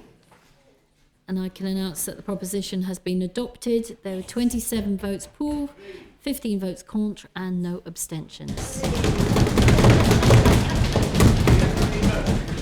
Greffier, the 15. Those members voting contre, Senators Ferguson, Le Fondre and Pallett, the Connétable of St Lawrence, St John and St Mary, and Deputies Martin, Lewis, Pinnell, St Martin, St Juan, St Mary, Truscott, Ash and Gida. Thank you. One last item before we leave for the bank holiday weekend. In accordance with Standing Order 17.3, the Chief Minister advised the greffier yesterday before 5 o'clock that he wished to make a statement today on the hospital project. That's going to be circulated now. Chief Minister. Thank you, Mum. As members will be aware, I promised to publish a report on the next steps to be taken on the new hospital project. I'm pleased to say this report has now been provided to members, it's been sent electronically, and will be made publicly available shortly. It is clear that new proposals are needed following the second rejection by an Environment Minister of a planning application to build a hospital on the Gloucester Street site, and the subsequent decision of the Assembly to rescind the designation of that location as the preferred site. So in considering my new proposals, I've spoken to members over the course of 4 meetings in order to hear their informal views on both how the previous project was undertaken and how we should act moving forwards. I've also spoken with my senior officials. And in summary, I'm proposing a phased approach which will first establish the agreed clinical requirements of the new hospital, second, use these requirements to scope the size and shape of a new hospital in order to steer the shortlisting process. Third, through a process of communicating and engaging with islanders and stakeholders on these locations, as well as alongside technical and financial assessments, identify a preferred site for the Government and Assembly to consider and approve. This process will use relevant information that was gathered for the previous hospital project, but importantly, it will be supplemented with up-to-date information, in particular surrounding developments in the island's healthcare model. And following feedback from members, we will create new governance and oversight arrangements. And this will mean that there is appropriate governance in terms of political leadership, scrutiny and sign-off, whilst ensuring that the project moves at pace from here onwards. I will establish, in conjunction with the Environment Minister, a proper public interest test to ensure that appropriate consideration is given to this aspect amongst competing interests or ideas. And likewise, I'm committed to ensuring that the Government updates the planning framework appropriately so that the New Island Plan specifically allows for a new hospital.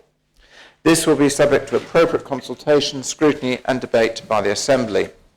I will be appointing a new hospital project director to both initiate this project and to develop an outline business case in early 2020. A draft planning submission will be produced during 2020 in time for the new island plan. Now, members will note in the report that the timeline in the report is ambitious. But I firmly believe, though, that if we as members can get behind the process and ensure that there are no unreasonable delays, it should still be possible to deliver this within 20 months. Now, we need to acknowledge that this is a priority and that it requires us to work together in order to deliver a completed hospital to a similar target date as the previous scheme. My report highlights 4 areas where we are going to be working differently compared to previously. And so firstly, there will be increased engagement with members, staff, stakeholders and islanders with the use of citizen panels. We will also work more closely and constructively with scrutiny. Secondly, we will review the model of healthcare delivery in the island under the leadership of the Minister for Health and Community Services. We need to ensure that the clinical requirements for the new hospital are up to date. And thirdly, there will be a construction and development partner earlier in the process, and this will drive down costs. Finally, we must learn from past successes and mistakes and build on that experience. We must get it right this time and deliver the modern fit-for-purpose hospital that our island urgently needs. The timetable is ambitious and challenging, but it is necessary in order to deliver this crucial project as soon as possible. So provided we all work together over the forthcoming period to make this ambition a reality, I am confident we can deliver this project to the benefit of current and future islanders. Thank you, Mum. Standing order provides that there should follow a period of 15 minutes questions, and I saw Senator Moore's light first. Thank you, Ma'am. It's interesting to note that the Chief Minister suggests that the clinical requirements of the hospital will be revisited as part of this process, and he acknowledges that these were set out in the Gleeds report of 2012. Does the Chief Minister accept that in this ever-changing world, it is almost impossible to ever draw a line to those clinical requirements, because as soon as the ink is dry, one could update them the following day, as they will already be out of date? Mum, I think the Senator, when she makes that point, the point we need to bear in mind is that we are now 2019, and it is therefore some 7 years since those clinical requirements were looked at. And certainly under the Minister for Health, and also particularly with his new team that have been put in place over the previous months, it is certainly true that there is a different approach being considered in relation to the provision of healthcare, and that is likely at this stage to have an impact on the hospital specifications. Thank you, Ma'am.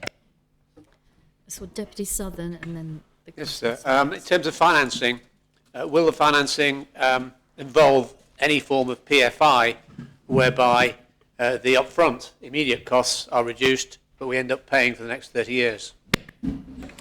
Certainly, Mum, from my point of view, I'm not considering a PFI model, what I'm focusing on at this stage is getting the project moving and getting these clinical specifications sorted, getting the site sorted out, and getting the project going. The financing and the exact measures will be part of that process. Constable of St Lawrence. Thank you, ma'am. I note that the Chief Minister will be appointing a new hospital project director. Will he tell us whether there is a current hospital project director? And if there is, what will happen to them? And if not, what happened to the previous incumbent? Mum, in terms of the project, at present we have an interim person who is assisting on this project and other projects. That interim individual is going to be appointed, replaced with a permanent position, who will then become the hospital project director. In terms of the previous incumbent, if it is the individual I'm thinking of, they are still remaining in health, but they are not on the present team. Or at least proposed team. Deputy Pershard. Thank you, Mum. Is the Chief Minister able to clarify which scrutiny panel will have the responsibility for the oversight of this work? Thank you. So that's a matter for the Chairman's Committee, and there is a future hospital review panel, I believe, that is in play. Deputy Pamplin. Thank you, Mum. I have two questions for the Chief Minister. Obviously, no surprise, drawn to mental health. Under point 2, general agreement on mental health being on the same site as the future hospital. How does that impact the capital project and the highlights we issued in our scrutiny report and our visit to Orchard House in the capital project to replace mental health, as the Health Minister instructed, within 18 months? Because looking at that, it's almost suggesting it's all going to be in the same place. I know it then says other aspects of mental health should be located elsewhere. The SHAS, obviously, is another area. So just some clarity on that. And secondly, overall, with all this in place, when does he want to see a spade in the ground? Or when can he tell us that could be because I haven't had time to read all of this yet. Thank you. In terms of mental health, within the report we make reference to the medium term, and that is getting the urgent funding resolved for the likes of Orchard House, etc. There are plans in place for that. That then gives time to consider exactly to what extent any new mental health facilities will be required, which would be then incorporated into the main programme. So I hope that gives a two-answer. In other words, we're looking to sort out the current problems and then get it right going forward. In terms of the timescale, what we've said is we're looking to try and get things in play in terms of, looking for the final timescale, in basically the next 18 to 20 months. That's into outline business case. Apologies, ma'am, I'm doing it from memory here, which is not a good point. Outline business case, early part of next year, and then moving from then forwards. Any further questions? Deputy Morale. Thank you. Just very quickly, kind of following on from the Council of St Lawrence, but just when I was in the session that you led, we talked about political champion for this project. At the moment, I understand it's you, but have you had further discussions about who will be that political champion? The Deputy, bear with me for 30 seconds whilst I turn to the correct page, which gives the full details. And while you do that, Chief Minister, if I could remind members, it should be through the chair.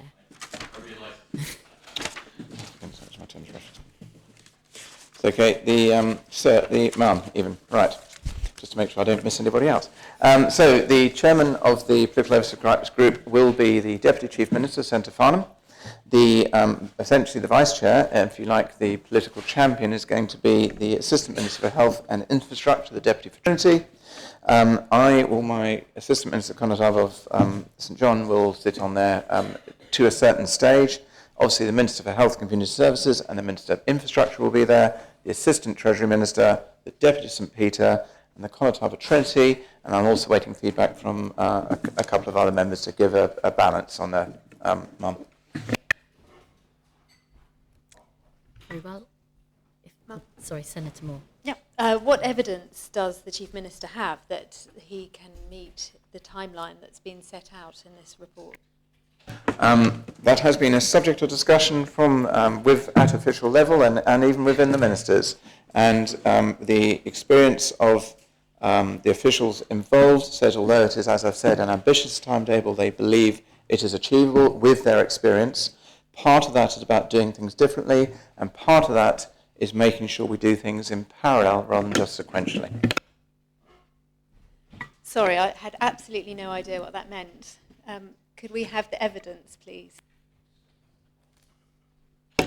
As I said, the officials who have had experience in these projects, as I said, have said it is an ambitious timetable, but they believe it is achievable. That is from their experience in delivering these type of projects previously. I do not have written documentation in front of me today to give the Centre as evidence, but I'm sure she'll be seeking it as part of a scrutiny review.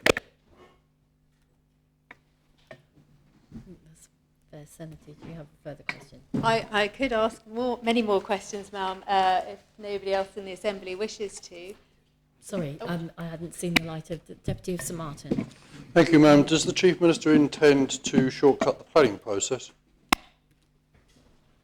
It depends what the Deputy means by shortcut. What we have said we need to look at as part of the feedback is, for example, look at the planning, the public interest test, and to get some clarification around that. We've also said that, depending how that all feeds together, that there should be something in the island plan in terms of, and that depends on the timing of the island plan. So at this stage, there's no intention, I don't know if I like the word shortcut, but we do need to look at the processes within the planning and see where we can improve on them. One of them will be around the public interest test, and that will be a discussion that will come out of the work that is in the timelines we're talking about. I'll take that as a yes then.